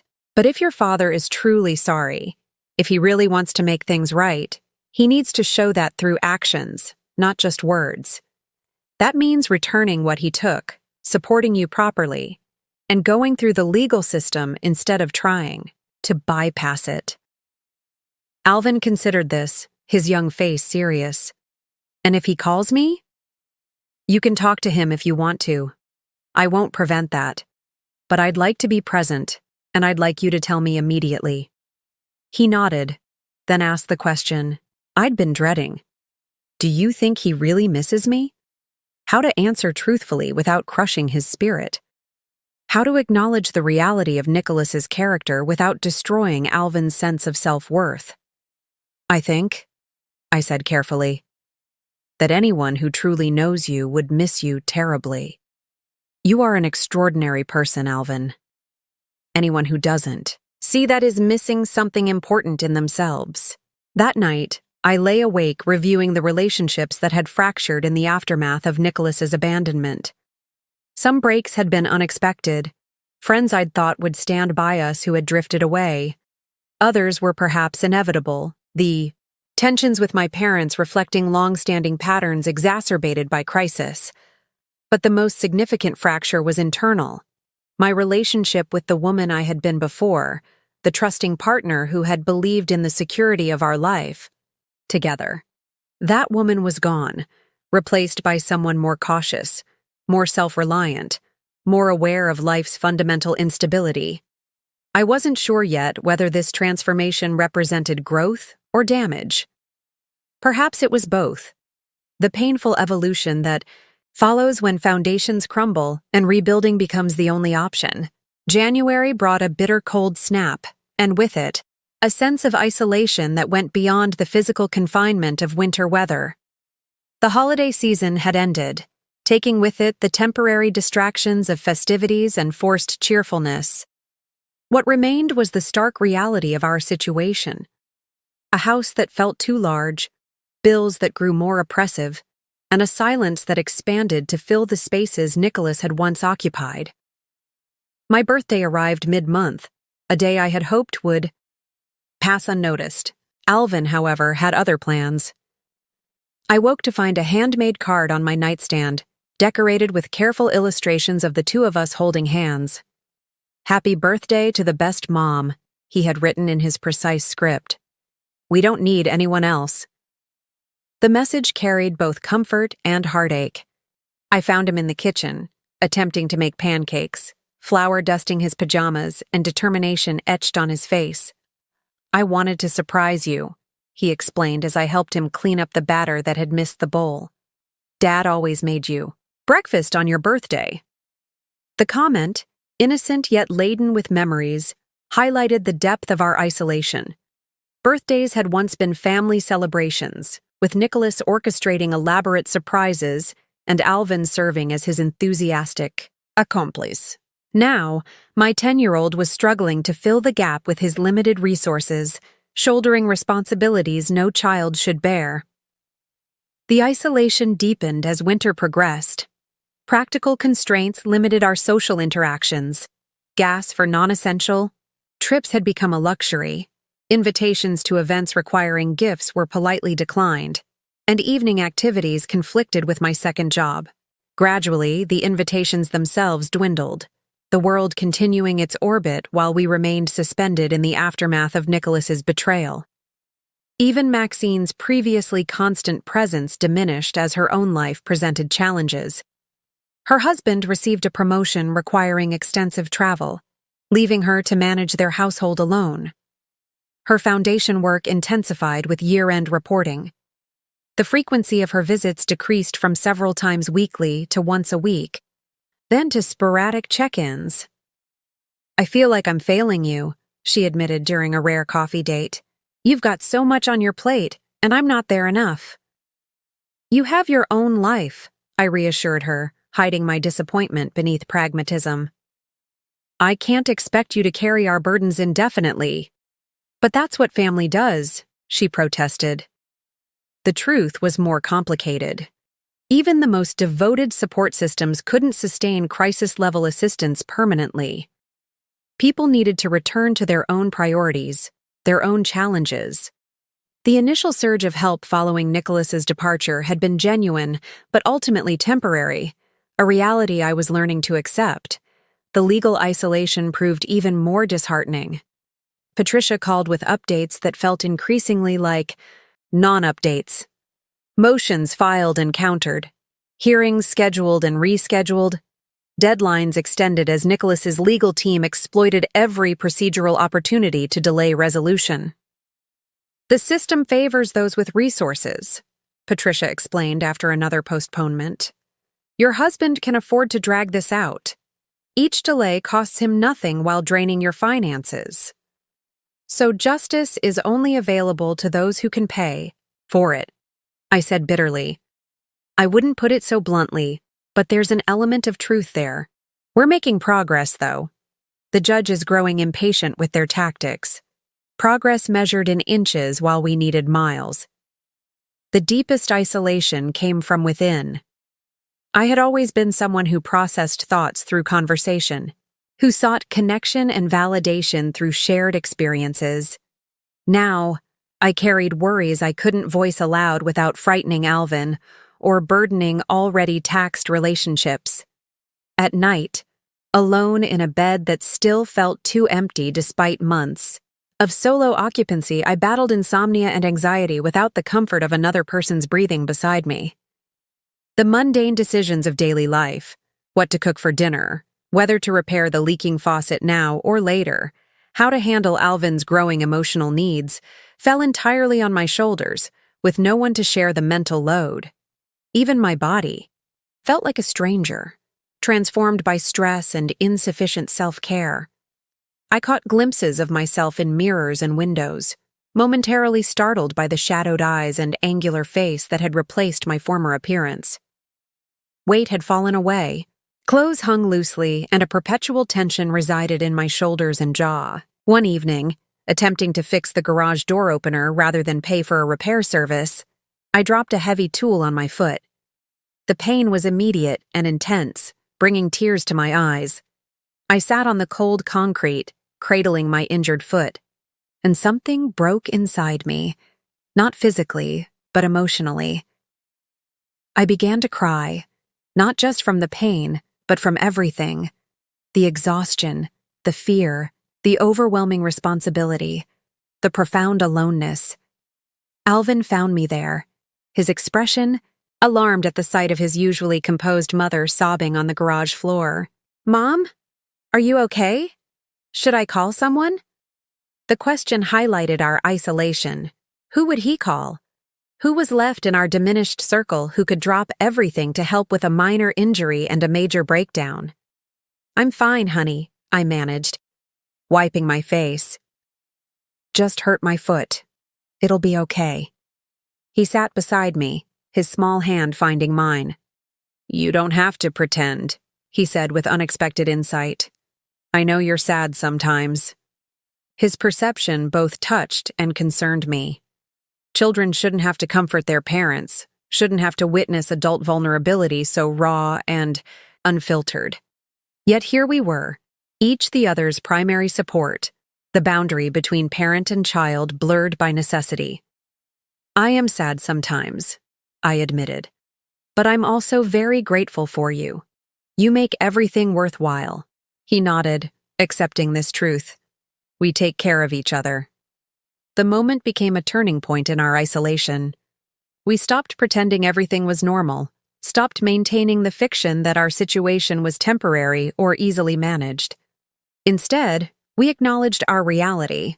We were largely on our own, facing challenges that wouldn't disappear with wishful thinking or external rescue. This acknowledgement brought an unexpected form of liberation. If no one was coming to save us, we would save ourselves. If the systems designed to protect families like ours were failing, we would create our own systems. If financial security seemed impossibly distant, we would redefine what security meant. Began seeking practical knowledge instead of emotional support. YouTube tutorials replaced conversations with friends as I learned to handle home repairs, basic car maintenance, and financial management skills Nicholas had always controlled. Online forums for single parents provided strategies and validation from strangers who understood our struggles intimately. Alvin and I established new routines tailored to our actual circumstances rather than preserved from our previous life. Sunday mornings became project time when we tackled household tasks together. Friday evenings featured homemade pizza and board games instead of expensive outings. We converted Nicholas's home office into a shared space where I could work while Alvin did homework, each of us drawing comfort from the other's presence. The isolation remained, but its character changed from something imposed upon us to something we navigated with increasing confidence. We became more self-sufficient, more resilient, more capable of finding joy in small victories and meaning in our two-person team. One Friday afternoon, emerging from the isolation of winter, I received a letter from Nicholas's attorney. Inside was a settlement offer. Nicholas would provide a lump sum payment significantly smaller than what he had taken, in exchange for expedited divorce proceedings and limited future financial obligations. "It's insulting," Patricia said when I called her. "He's offering pennies on the dollar of what he stole, essentially buying his freedom from responsibility." "What are our alternatives?" I asked, pragmatism overtaking principle. "We continue fighting. Push for full financial disclosure, potentially recover more through the courts. But realistically, that could take years." The choice crystallized the essence of our isolation. No system, legal, financial, or social, would fully restore what Nicholas had taken. No external force would create perfect justice. The decision rested entirely with me. Accept an inadequate settlement that provided immediate resources and closure, or continue a protracted battle on principle, extending our period of uncertainty and stress. I sat at the kitchen table that night after Alvin, went to bed, calculator in hand, weighing options that all felt insufficient. The isolation of decisive responsibility weighed heavily. This choice would impact our future significantly, yet I had no one with whom to truly share the burden of making it. As I deliberated, I realized that isolation had fundamentally changed my perspective. 6 months earlier, I might have rejected the settlement outright, clinging to the principle that Nicholas should pay fully for his betrayal. Now, I understood that closure and stability held their own value, perhaps greater than the satisfaction of eventually winning. The woman Nicholas had abandoned, trusting, conflict-averse, defined by her relationship, might have made a different choice. But that woman no longer existed. In her place stood someone forged in isolation, someone who had learned that survival sometimes required difficult compromises, and that justice rarely arrived in perfect packages. I reached for the phone to call Patricia. My decision was made. Our isolation had been painful, but it had also been transformative. We would accept the settlement, take what we could salvage, and move forward rather than remaining tethered to battles we couldn't fully win. For the first time in months, I slept without interruption, the decision bringing an unexpected peace. The isolation had taught us self-reliance. Perhaps it was time to use that strength to chart a new course rather than fighting endlessly for what was lost. February arrived with unexpected mail, an official-looking envelope from the county treasurer's office. Inside was a property tax reassessment notice indicating our home's value had decreased significantly due to market conditions in our neighborhood. The resulting tax reduction wouldn't solve our financial problems, but it represented the first piece of genuinely good news in months. I stood in the kitchen, holding the notice, feeling a small lightness in my chest. Perhaps the universe wasn't entirely aligned against us after all. That same afternoon, Rodney called me into his office. I braced myself for criticism. My work had suffered despite my best efforts, attention to detail compromised by exhaustion and divided focus. "Maxine, the Barton account is impressed with your work on their audit," he began, surprising me completely. "They've specifically requested you handle their portfolio moving forward." "Really?" The skepticism in my voice was impossible to hide. "Really," he confirmed with a smile. "It comes with a management designation and salary increase. 15%, effective immediately." I sank into the chair opposite his desk, momentarily speechless. The raise wouldn't restore what Nicholas had taken, but it would create breathing room in our strangled budget. More importantly, it represented recognition of my capabilities independent of my personal circumstances. "There's one more thing," Rodney continued. "I know you've been working a second job with your sister's foundation. This promotion would require more focus here, but comes with flexibility. You could work from home 2 days a week, which might help with your schedule." The thoughtfulness of the arrangement, addressing both our financial needs and the practical challenges of single parenthood, brought unexpected tears to my eyes. "Thank you," I managed, embarrassed by the emotion. "This means more than you." "No," he nodded. understanding more than I'd realized. My mother raised 4 kids alone after my father left. I know what you're dealing with. The company benefits from your talent. We just needed to make it work for your reality, too. As I left his office, clutching the official letter with my new title and salary, I felt something I hadn't experienced in months: hope. Not the desperate, clinging hope that things might magically improve, but the substantial hope that comes from tangible progress.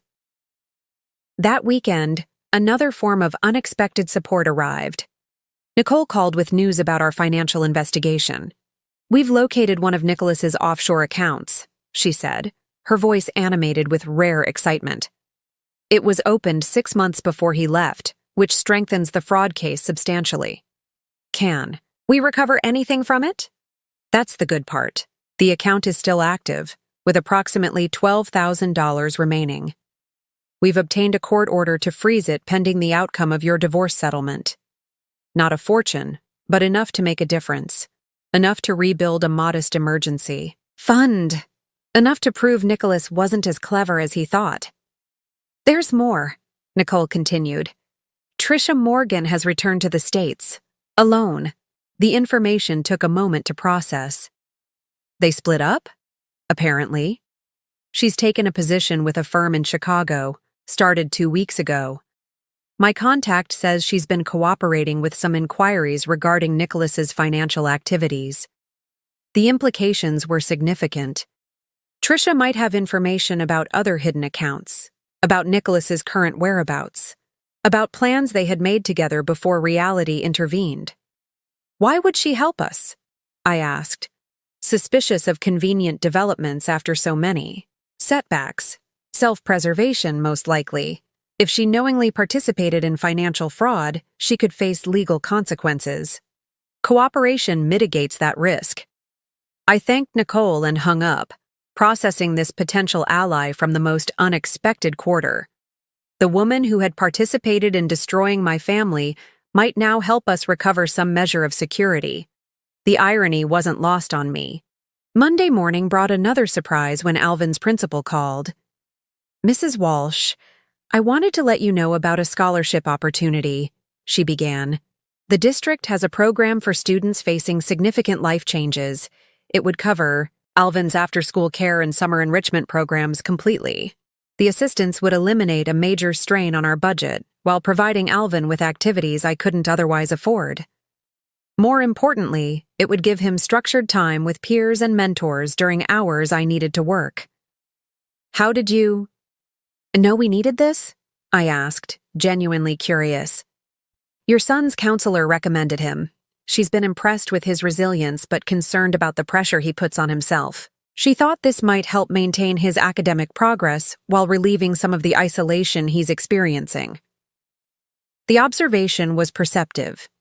Alvin had been shouldering adult worries, withdrawing from friends to avoid questions about our situation, declining birthday party invitations that would require gifts we couldn't afford. "Thank you," I said, swallowing past the lump in my throat. "We would be grateful for the opportunity." Support emerged from other unexpected directions. Our elderly neighbor, Mr. Gonzalez, appeared one Saturday morning with tools and determination. "Your gutters need cleaning before spring rains," he announced matter-of-factly. "Alvin mentioned it was on your list. I've got the ladder and experience." Before I could protest, he had recruited 2 other neighbors and organized an impromptu work party.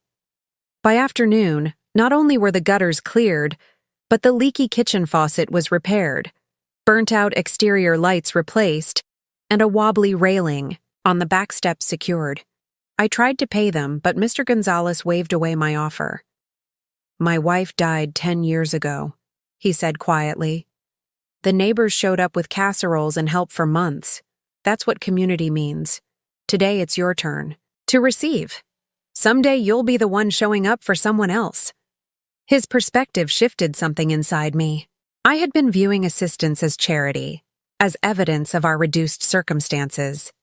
He reframed it as participation in a natural cycle of community support, sometimes giving, sometimes receiving, all of us connected by the understanding that Life brings challenges no one should face entirely alone.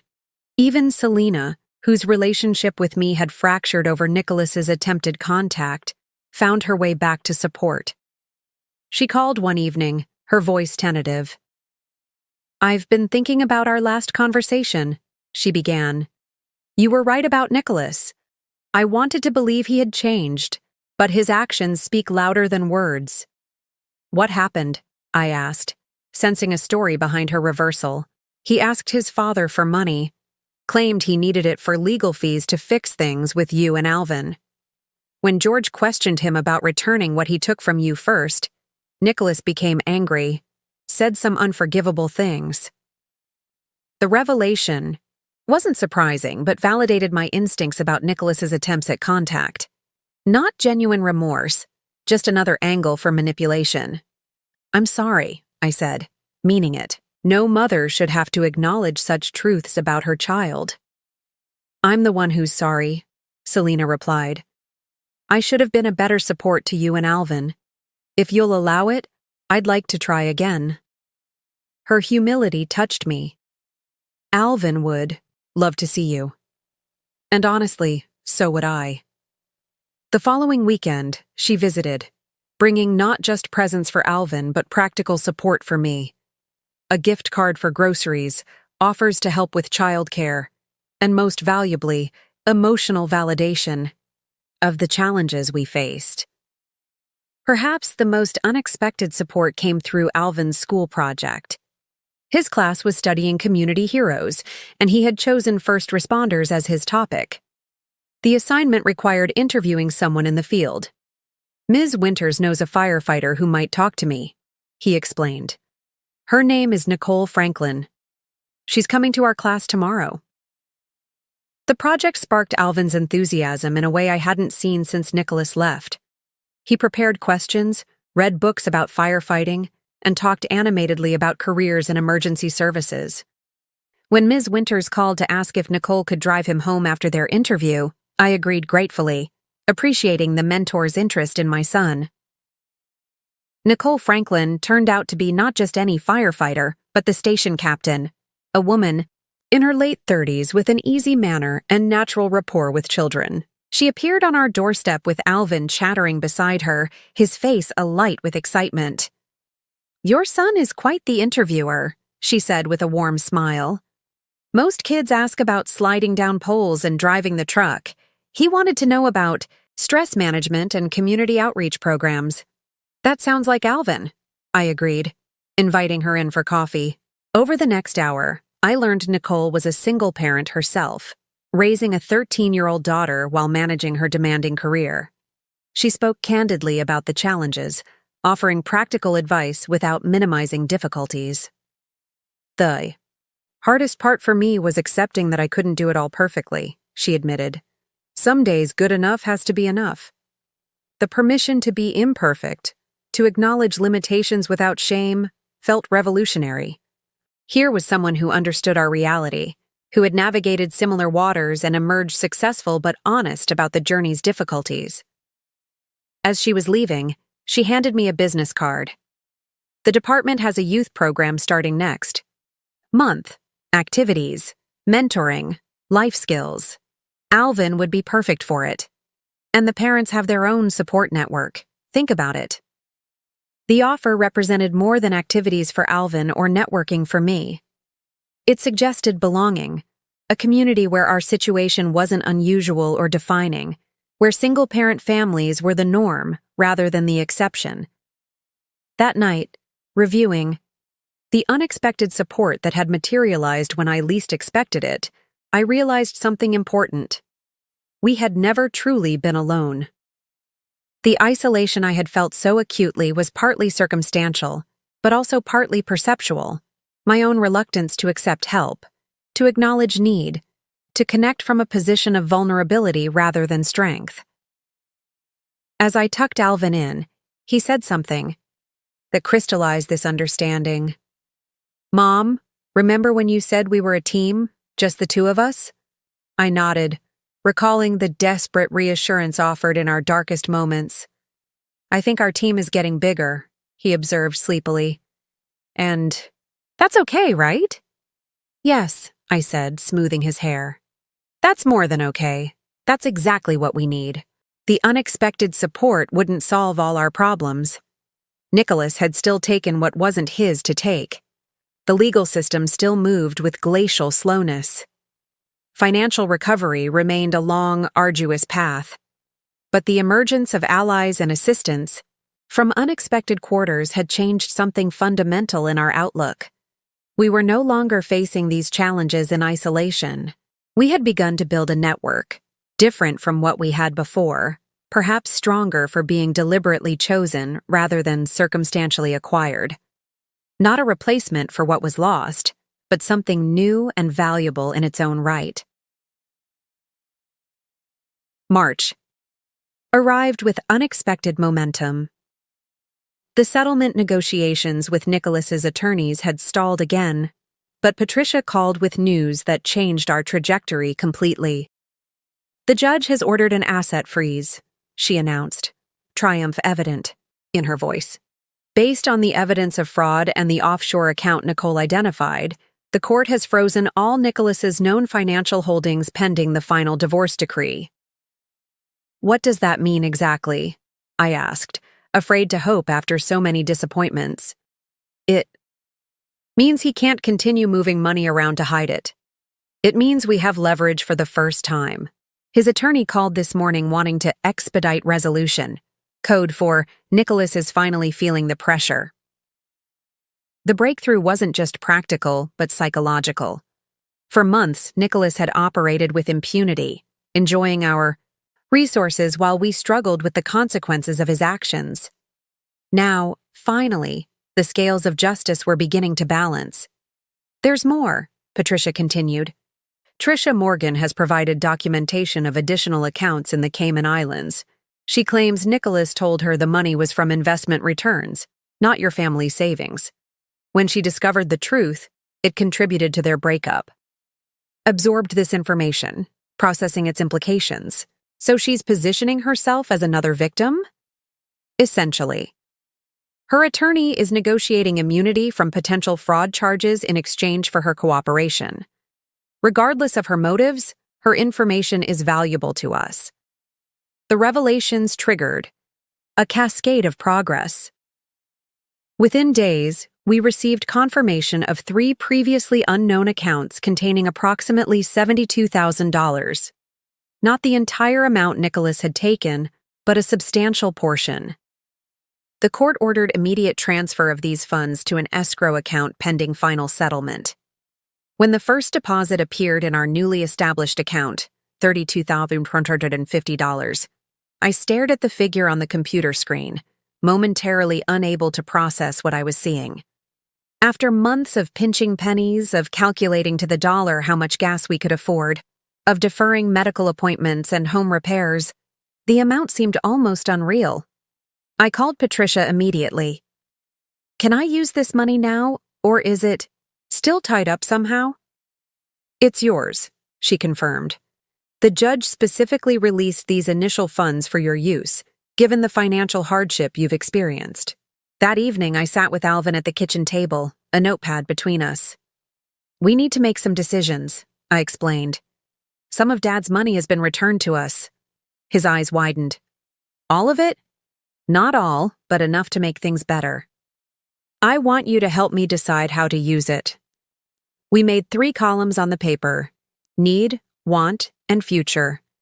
Under need went the practical necessities we'd deferred.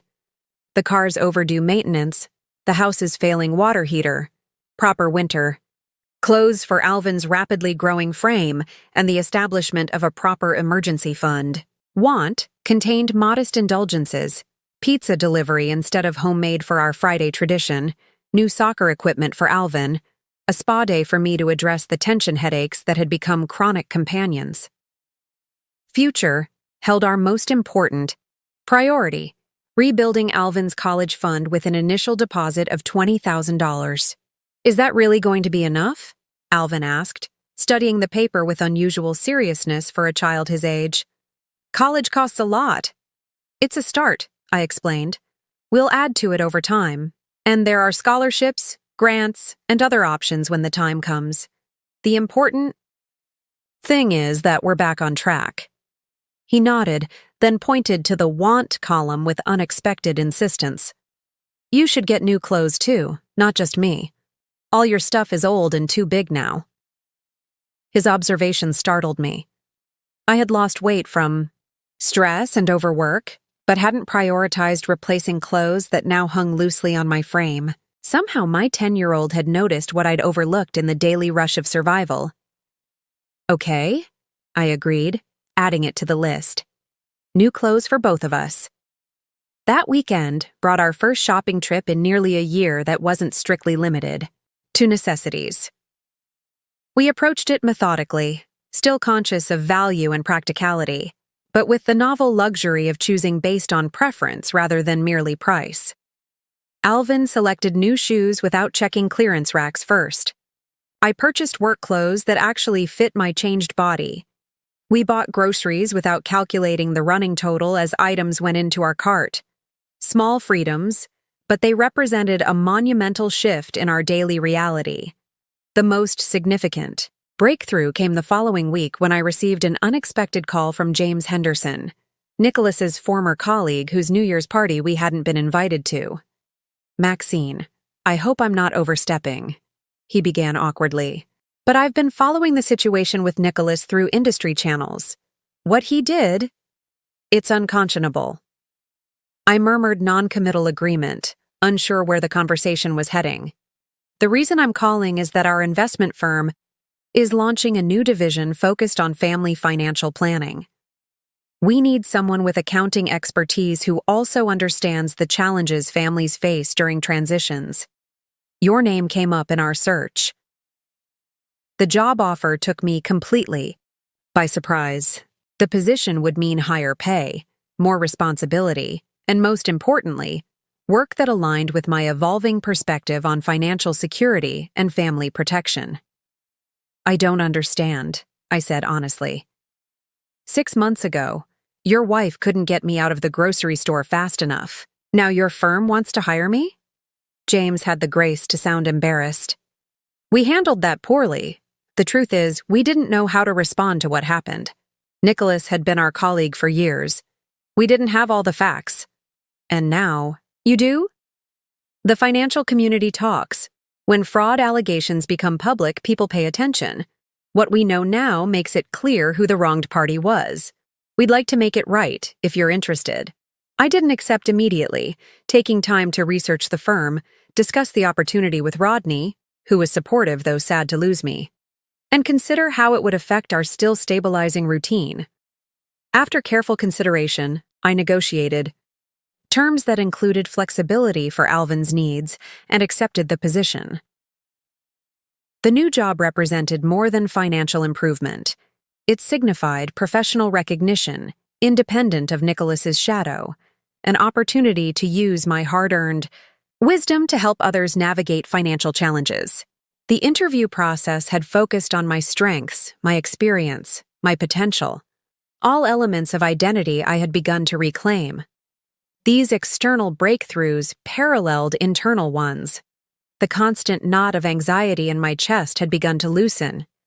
Sleep came more easily, without the pharmacological assistance I'd reluctantly relied on during our darkest months. The tension headaches receded as financial pressure eased. Even my relationship with Alvin evolved.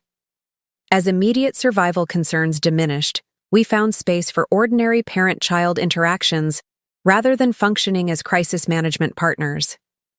He began bringing friends home again, participating more fully in school activities, expressing conventional childhood desires rather than precocious pragmatism.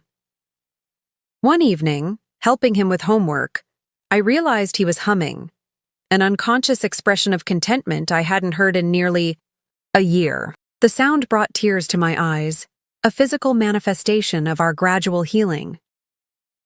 The most unexpected breakthrough came through the youth program Nicole Franklin had recommended.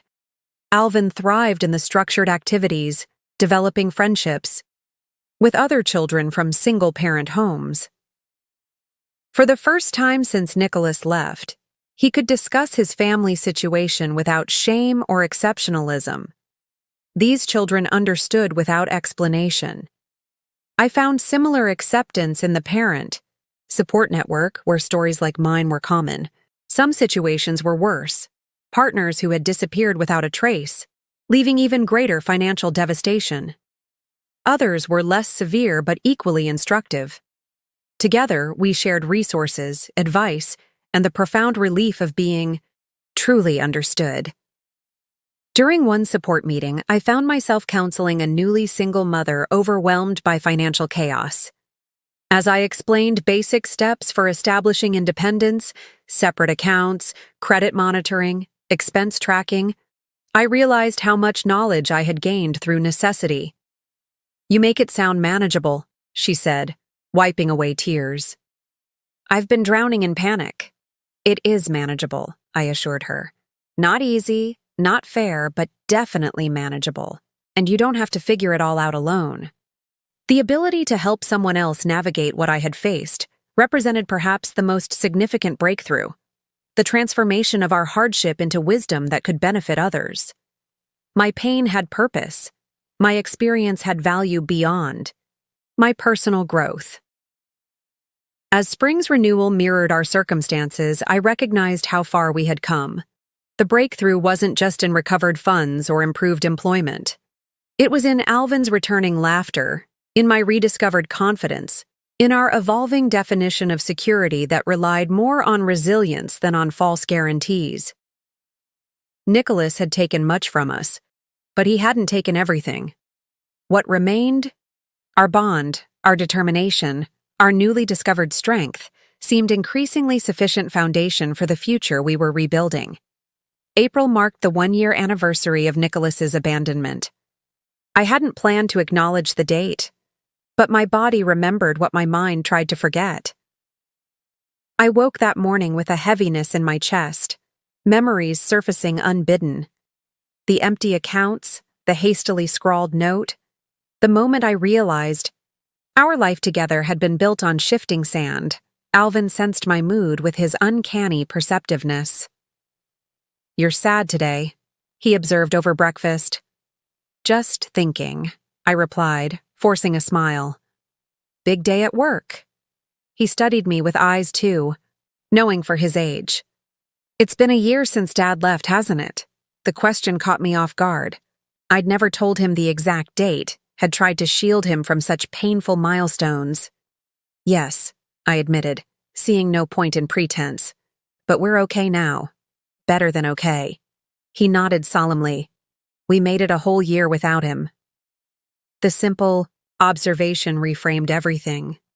Not an anniversary of abandonment, but a celebration of survival.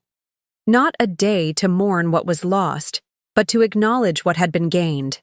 Strength, resilience, the profound bond between mother and son forged in adversity.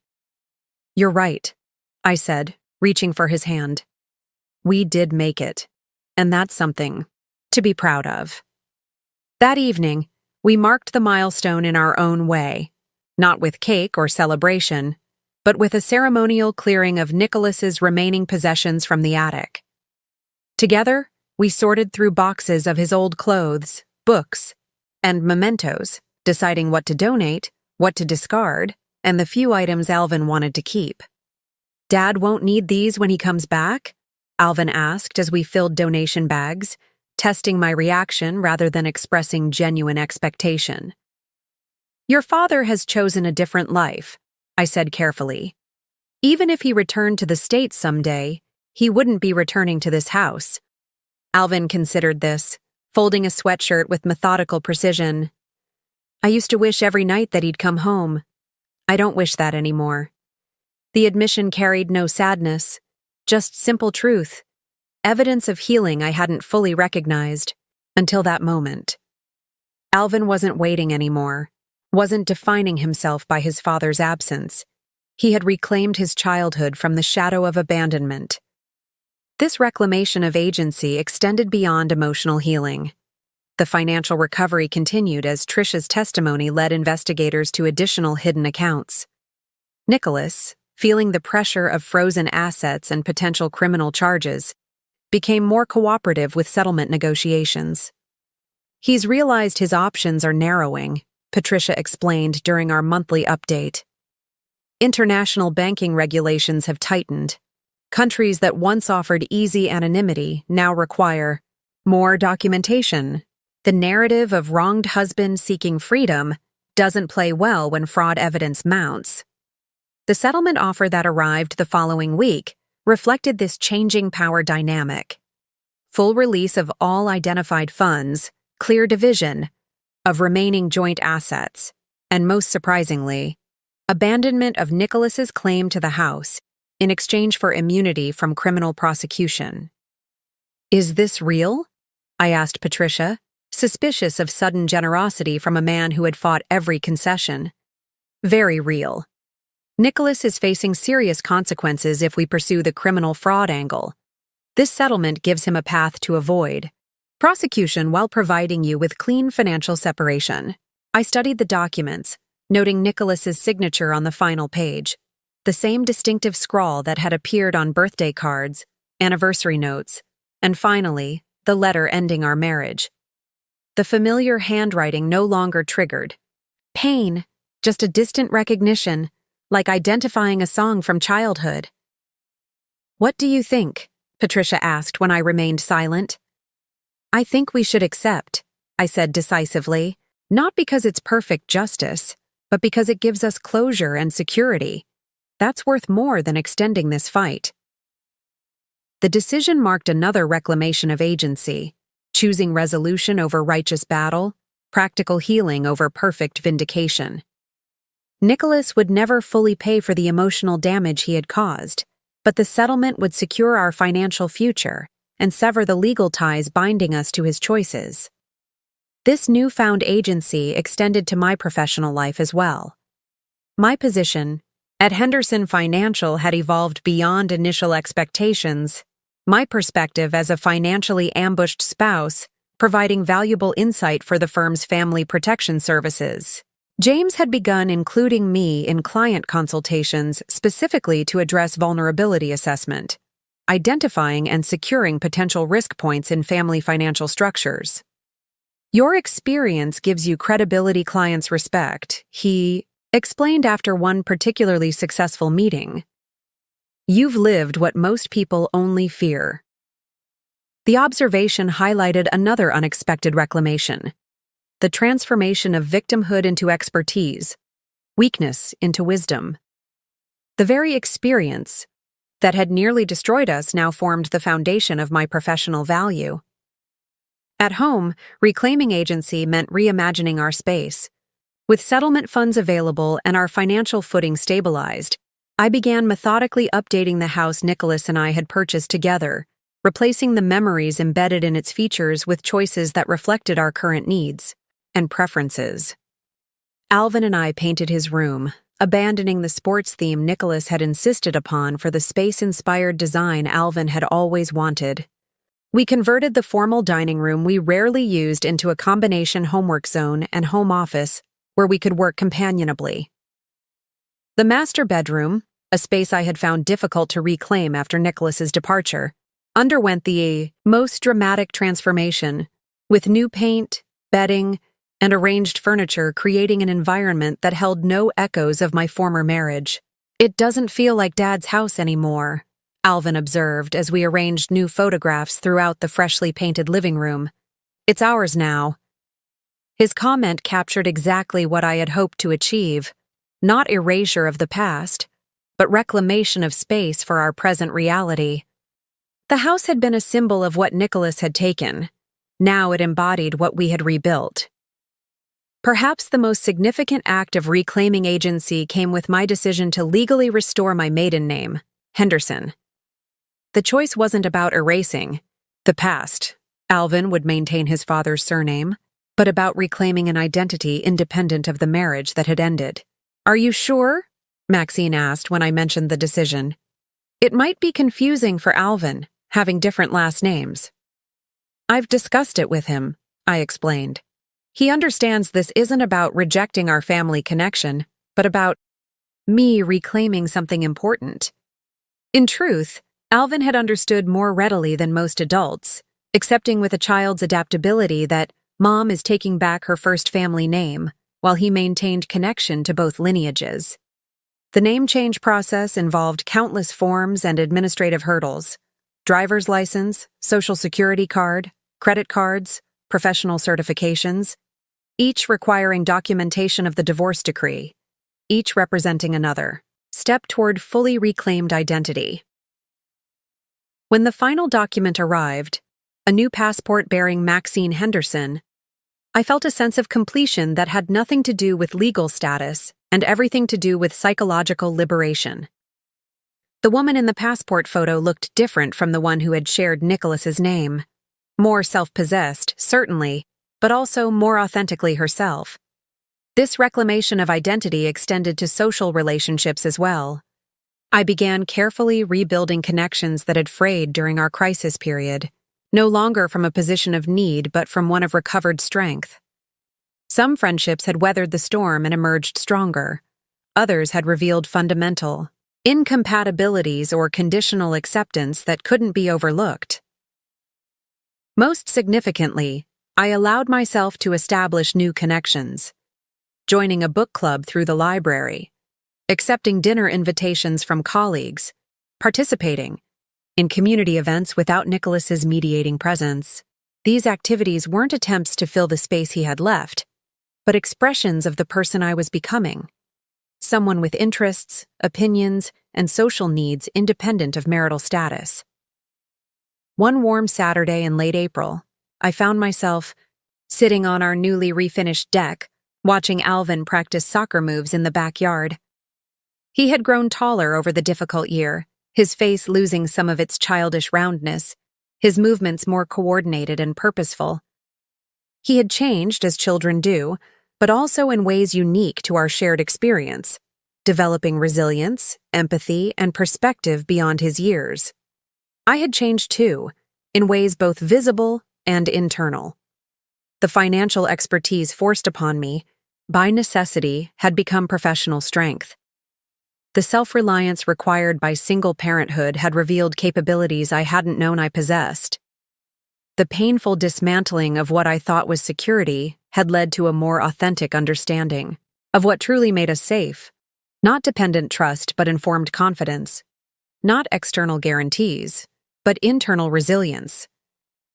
Nicholas had taken much from us, but in reclaiming our agency, financial, emotional, spatial, identifiable, we had gained something perhaps more valuable: the unshakable knowledge that we could face whatever came next, not as victims of circumstance, but as architects of our own recovery. May brought renewed energy and purpose to our household. The divorce had been finalized, the settlement implemented, and the lingering legal entanglements with Nicholas had been resolved. For the first time in over a year, I could make decisions without considering their impact on ongoing negotiations or wondering if they would somehow be used against me. This freedom manifested in both practical and symbolic ways. I opened college, savings accounts in Alvin's name with strong legal protections that would prevent future interference. I updated our wills and established clear guardianship provisions, naming Maxine as Alvin's primary guardian and creating a trust to manage his financial security if anything happened to me. "Is this really necessary?" Maxine asked as we met with the estate attorney. "You're young and healthy." So was Nicholas when he decided to abandon his responsibilities, I pointed out. I never want Alvin to face uncertainty about his care or future again. The restructuring extended beyond financial. Safeguards to our daily routines and household management. Our previous life had been organized around Nicholas's preferences and schedule, meals planned to accommodate his taste, weekends structured around his activities, household responsibilities divided according to traditional gender roles he had insisted upon despite my full-time work. Now, we created systems that served our actual needs rather than inherited patterns. Meals became simpler but healthier, focused on foods Alvin and I enjoyed. Household chores were distributed based on ability and preference rather than convention, with Alvin taking age-appropriate responsibility for tasks that gave him a sense of contribution. "I think I actually prefer doing laundry to taking out trash," he announced one Saturday during our chore rotation experiment. "It's more satisfying to see everything clean and folded." These small revelations, discovering individual preferences, rather than defaulting to assigned roles, characterized our restructured existence. We found ourselves creating new traditions to replace those that had been disrupted by Nicholas's departure. Sunday mornings, once dominated by Nicholas's insistence on elaborate brunches that took hours to prepare, became adventure breakfast days where we tried recipes from different cultures. Mother's Day, previously orchestrated by Nicholas with formal restaurant reservations and obligatory gifts, transformed into a hiking trip followed by ice cream. Alvin's genuine preference, rather than his father's notion of proper celebration. "This is way better than that fancy place Dad always took us," Alvin declared, chocolate ice cream smeared across his smile. "You actually look happy here." His observation highlighted how our restructured life prioritized authentic enjoyment over appearance or convention. We were building routines based on what worked for us, not what matched external expectations of family life. This authenticity extended to how we processed Nicholas's absence. During the crisis period, I had carefully monitored my comments about him, afraid that expressing my true feelings might damage Alvin's relationship with his father or burden him with adult concerns. Now, with greater stability, we developed a more honest approach. "It's okay to miss Dad sometimes and be angry with him other times," I explained during one of our increasingly open conversations. "Feelings don't have to be all one way." "Do you miss him?" Alvin asked, testing the boundaries of our new candor. I considered the question carefully. "I miss the father I thought you had. I miss the partner I believed was committed to our family, but I don't miss the person he turned out to be." Alvin nodded, absorbing this nuanced perspective. "I'm still mad at him for taking my college money. But sometimes I remember good stuff too, like when he taught me to ride a bike." "Both those memories can be true," I affirmed. "People are complicated. Even people who hurt us badly can have done good things too." This more mature framework for understanding his father's abandonment seemed to relieve some of Alvin's internal conflict. He no longer needed to idealize Nicholas or demonize him completely. He could integrate the complicated reality of a parent who had provided care and then inflicted harm. The restructuring of our emotional landscape found physical expression as well. We finally tackled Nicholas's home office, the last space we had left largely untouched since his departure. Together, we sorted through the remaining papers, equipment, and personal items. "What should we do with these?" Alvin asked, holding up a collection of sports memorabilia Nicholas had displayed prominently. "That depends. Do you want to keep anything? They belong to you as much as to him." He studied the items thoughtfully. "Just the baseball Dad caught with me at the Cardinals game. The rest don't really mean anything to me." We boxed the remaining items for storage, neither destroying mementos that might someday hold significance for Alvin, nor allowing them to occupy prime space in our restructured home. The office itself was repurposed as a reading room with comfortable chairs, good lighting, and bookshelves for our growing collection, a space devoted to quiet reflection rather than Nicholas's performative productivity. Professional restructuring accompanied these personal changes. My role at Henderson Financial evolved as I developed a specialty in what we called financial independence planning, helping clients create structures that maintained individual security even within partnership. The work drew directly from my experience transforming painful lessons into practical guidance for others.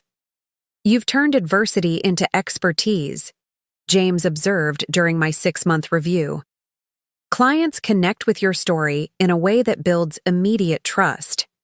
The recognition felt validating but also strange. My greatest personal failure reframed as professional asset. I had never planned this career path, never imagined specializing in protective financial planning for vulnerable family members. Yet the work felt meaningful precisely because it emerged from authentic experience rather than theoretical knowledge. This integration of personal history and professional identity represented another aspect of our restructured life. I was no longer compartmentalizing, the capable professional in one box, the struggling single mother in another. Instead, these aspects of identity informed and strengthened each other, creating a more cohesive sense of self. Alvin underwent his own restructuring process. With the stability provided by our improved circumstances, he began to explore interests beyond the narrow range of activities Nicholas had encouraged. Soccer remained important, but he also joined the science club, began taking art classes at the community center, and developed an unexpected passion for cooking. "Dad always said art was a waste of time," he commented one afternoon, carefully adding detail to a surprisingly skillful drawing. "But my art teacher says I have real talent." These discoveries reflected more than typical childhood exploration. They represented Alvin's emerging self-definition, independent of his father's expectations and preferences.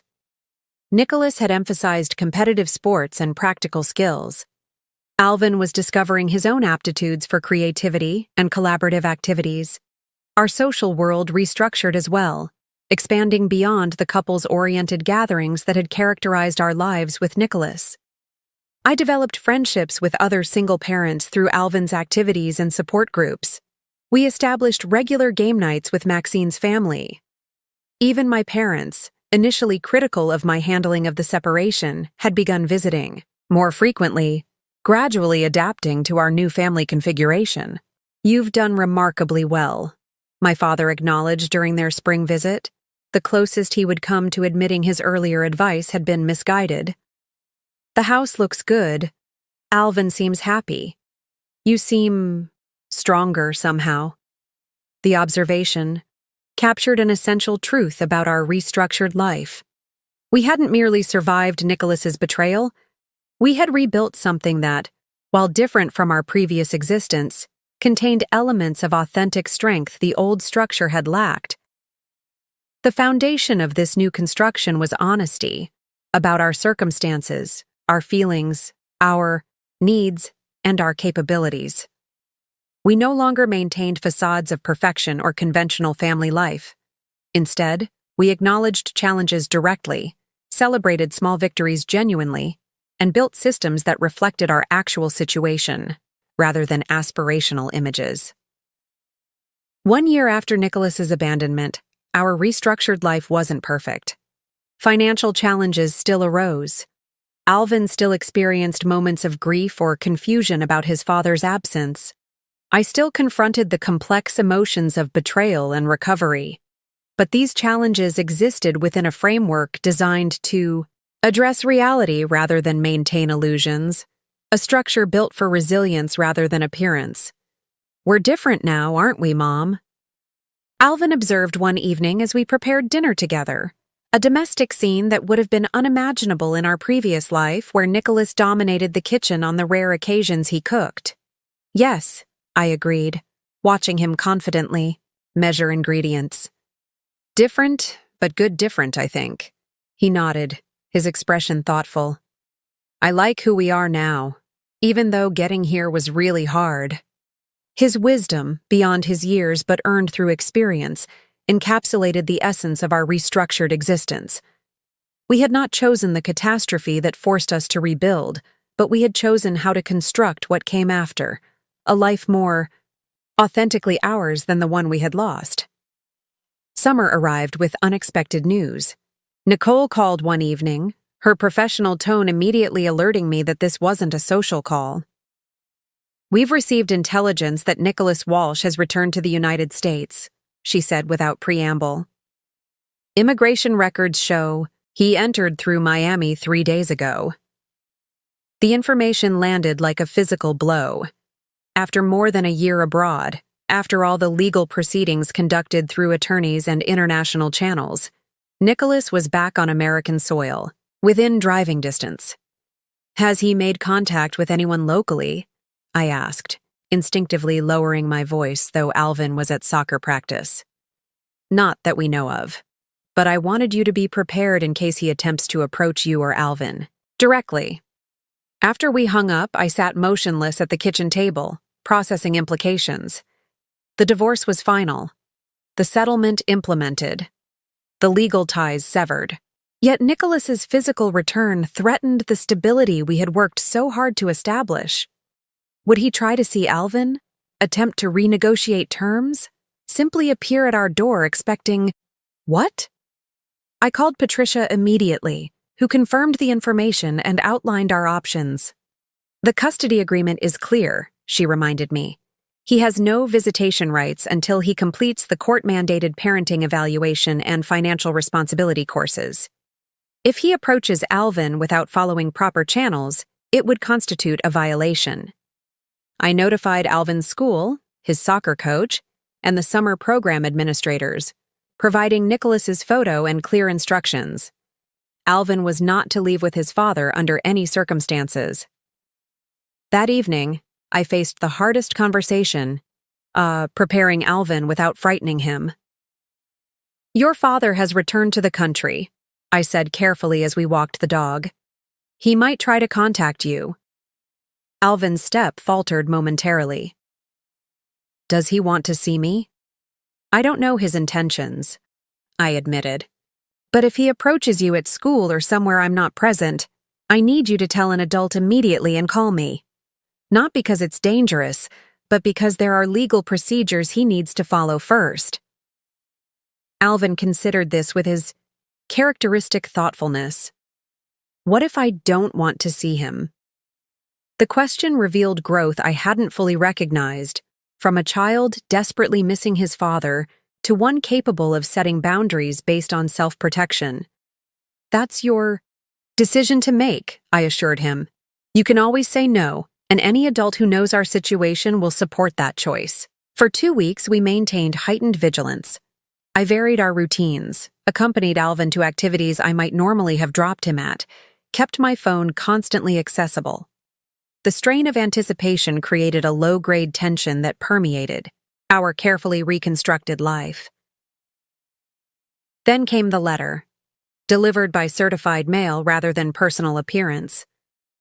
I recognized Nicholas's handwriting on the envelope, addressed to both Alvin and me. Inside was a 5-page handwritten message, part explanation, part apology, part request. He wrote of profound regret for his impulsive decisions, described therapy he had undertaken after Trisha left him, outlined plans to make proper amends and rebuild appropriate relationships. He requested supervised visitation with Alvin and a civilized conversation with me about potential co-parenting approaches for the future. The letter was articulate, seemingly sincere, hitting emotional notes that might once have swayed me. But the woman reading it had developed a finely calibrated detection system for manipulation wrapped in reasonable language. "What are you going to do?" Maxine asked when I shared the contents with her. "Follow the legal process," I said firmly. "If he's sincere about rebuilding a relationship with Alvin, he'll complete the court requirements first. If this is just another manipulation tactic, he'll balk at the structure and reveal his true intentions." I drafted a brief formal response through Patricia. Any contact must proceed through appropriate legal channels. Completion of court-mandated requirements would be necessary before visitation discussion. Alvin's well-being remained the priority. In all decisions, "What about Alvin?" Maxine asked. "Will you show him the letter?" The question highlighted the most significant test of our new reality. In our old life, I might have shielded Alvin from difficult decisions, might have managed his relationship with Nicholas based on my own judgments or fears. In our restructured existence, I recognized his need for appropriate agency. Nicholas's response came swiftly but through unexpected channels. Rather than engaging with the legal requirements I'd outlined, he appeared at Alvin's soccer game the following Saturday. I spotted him immediately, standing slightly apart from other parents, designer sunglasses not quite concealing his identity, watching Alvin with an expression I couldn't interpret.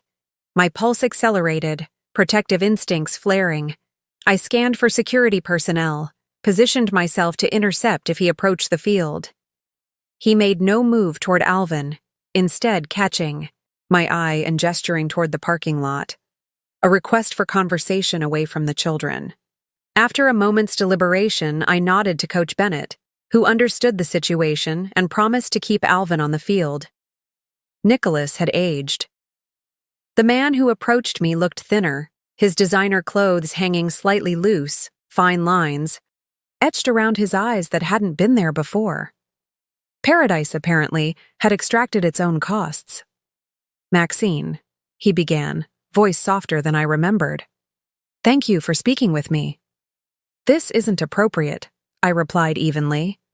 "You received my attorney's response. There's a process you need to follow." He shook his head impatiently.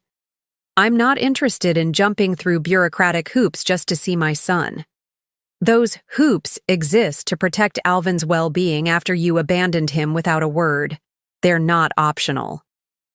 His jaw tightened, a familiar precursor to the self-righteous anger I'd witnessed during our marriage. "I made mistakes. I've acknowledged that. But dragging this through courts and evaluations only prolongs everyone's pain." "Pain you created," I noted calmly. "Pain you're still creating by ignoring boundaries." We stood facing each other, physically closer than we'd been in over a year, emotionally separated by an unbridgeable chasm of betrayal and consequences. "You've turned Alvin against me," he accused, frustration breaking through his controlled facade. "I've helped him process being abandoned by his father. There's a difference." Nicholas ran a hand through his expensively cut hair. "Look, I know you're angry. You have every right to be. But Alvin needs his father.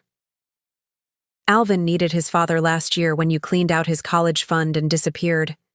He needed his father during every nightmare, every school event, every moment he questioned his own worth because you left.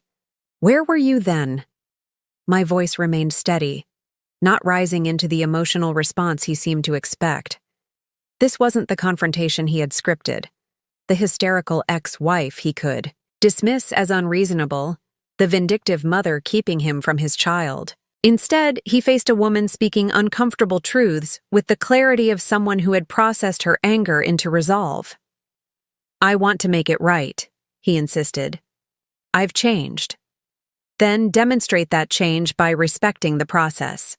Complete the parenting evaluation. Take the financial responsibility course. Show Alvin through actions, not words, that you're committed to being in his life appropriately. The confrontation might have escalated further, but at that moment, a small voice interrupted us. "Dad?" Alvin stood several yards away, still in his soccer uniform, uncertainty written across his features. He had apparently spotted us from the field and slipped away despite Coach Bennett's efforts. Nicholas's expression transformed instantly, the practiced charm emerging as he moved toward his son. "Hey, champ, you've gotten so tall." I watched, carefully, ready to intervene if necessary, but allowing Alvin the agency to navigate this unexpected encounter. Alvin didn't rush into his father's arms as Nicholas clearly expected. Instead, he maintained his distance, studying the man who had abandoned him as if examining a stranger. "You left without saying goodbye," he said simply. 3 sentences, direct, unadorned with melodrama or accusation, yet devastating in their childlike precision. Nicholas visibly flinched. "I know, buddy. I made some big mistakes. But I'm back now, and I want us to spend time together again." The aftermath of that encounter at the soccer field crystallized everything our journey had taught us. Nicholas, faced with the reality rather than the fantasy of reconciliation, followed the expected pattern. Initial promises, followed by gradual disengagement when immediate gratification wasn't forthcoming. He began the court-mandated parenting evaluation, but never completed it. He scheduled and then canceled the financial responsibility course twice. The supervised visitation he claimed to desperately want was arranged, then rescheduled, then forgotten entirely. 6 weeks after his dramatic return, he accepted a position with an international firm in Singapore, his departure as abrupt as his arrival. The sole communication was a text message to me. "Taking a great opportunity abroad. We'll be in touch when settled." Alvin received this news with a wisdom beyond his years. "He's not really coming back, is he?" "I don't think so, honey. Not in the way that matters." He nodded, absorbing this without the devastation that might have accompanied it months earlier. I think I knew that at the soccer field. He looked at me the same way he used to look at his trophies. The observation was startlingly perceptive. Nicholas had always valued possessions and accomplishments as reflections of himself, rather than for their intrinsic worth. Alvin had recognized what had taken me years to understand. His father's interest was in ownership, not relationship. This final disappointment, rather than crushing Alvin, seemed to provide closure. He had seen his father not as the mythologized figure of memory, but as the flawed, self-centered man he actually was. The encounter had tested our new reality and confirmed its foundation. We had built something stronger than what we had lost. Fall brought Alvin's 11th birthday, celebrated with a confidence and joy that reflected our evolution. Friends from school and the youth program filled our backyard. Maxine and Paul arrived with extravagant presents. Even my parents drove in for the occasion, my father grilling burgers while my mother organized games with surprising enthusiasm. As I watched Alvin surrounded by people who genuinely cared for him, I reflected on the journey we had traveled. From the shock of abandonment through the desperate months of survival to the gradual rebuilding of security, each stage had transformed us in ways we couldn't have anticipated. The college fund, once emptied by Nicholas's betrayal, now held a respectable balance through careful deposits and the settlement recovery. Our home, once a monument to broken promises, had become a genuine haven reflecting our preferences and priorities. My career, redirected by necessity, now provided both financial security and meaningful purpose. Most importantly, Alvin had emerged, not merely unscathed but strengthened by the experience. The resilience he had developed, the emotional intelligence he displayed, the confidence he had gained in our stability, these qualities might serve him better throughout life than the false security of our previous existence. As the party wound down and guests departed, Alvin found me in the kitchen putting away leftover cake. "This was the best birthday ever," he declared, helping me wrap plates. "Even without fancy presents?" I teased gently, knowing Nicholas had always emphasized expensive gifts over meaningful experiences. "Because it was real," he said with simple certainty. Everyone was here because they wanted to be, not because they had to be. His insight captured the essence of our resolution. We had learned to value authenticity over appearance, relationship over possession, resilience over false security. The painful journey had led us not back to where we started, but to somewhere entirely new, somewhere, perhaps, we needed to be all along. That night, after tucking Alvin in, I sat on our back porch, watching stars emerge in the autumn sky. 1.5 years ago, Nicholas had emptied our accounts and walked away, believing he was taking everything of value from our lives. In that moment of betrayal, I had believed it too. How wrong we both had been.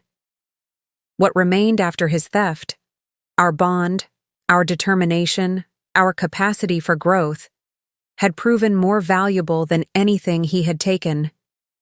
In losing what I thought was essential, I had discovered what truly mattered. In rebuilding from devastation, we had constructed something more genuine than what had been destroyed. My 10-year-old son had said it best, with the unfiltered wisdom children sometimes possess. "We don't need anyone else. We're going to be okay." And we were. Up next, you've got 2 more standout stories right on your screen. If this one hit the mark, you won't want to pass these up. Just click and check them out. And don't forget to subscribe and turn on the notification bell so you don't miss any upload from us.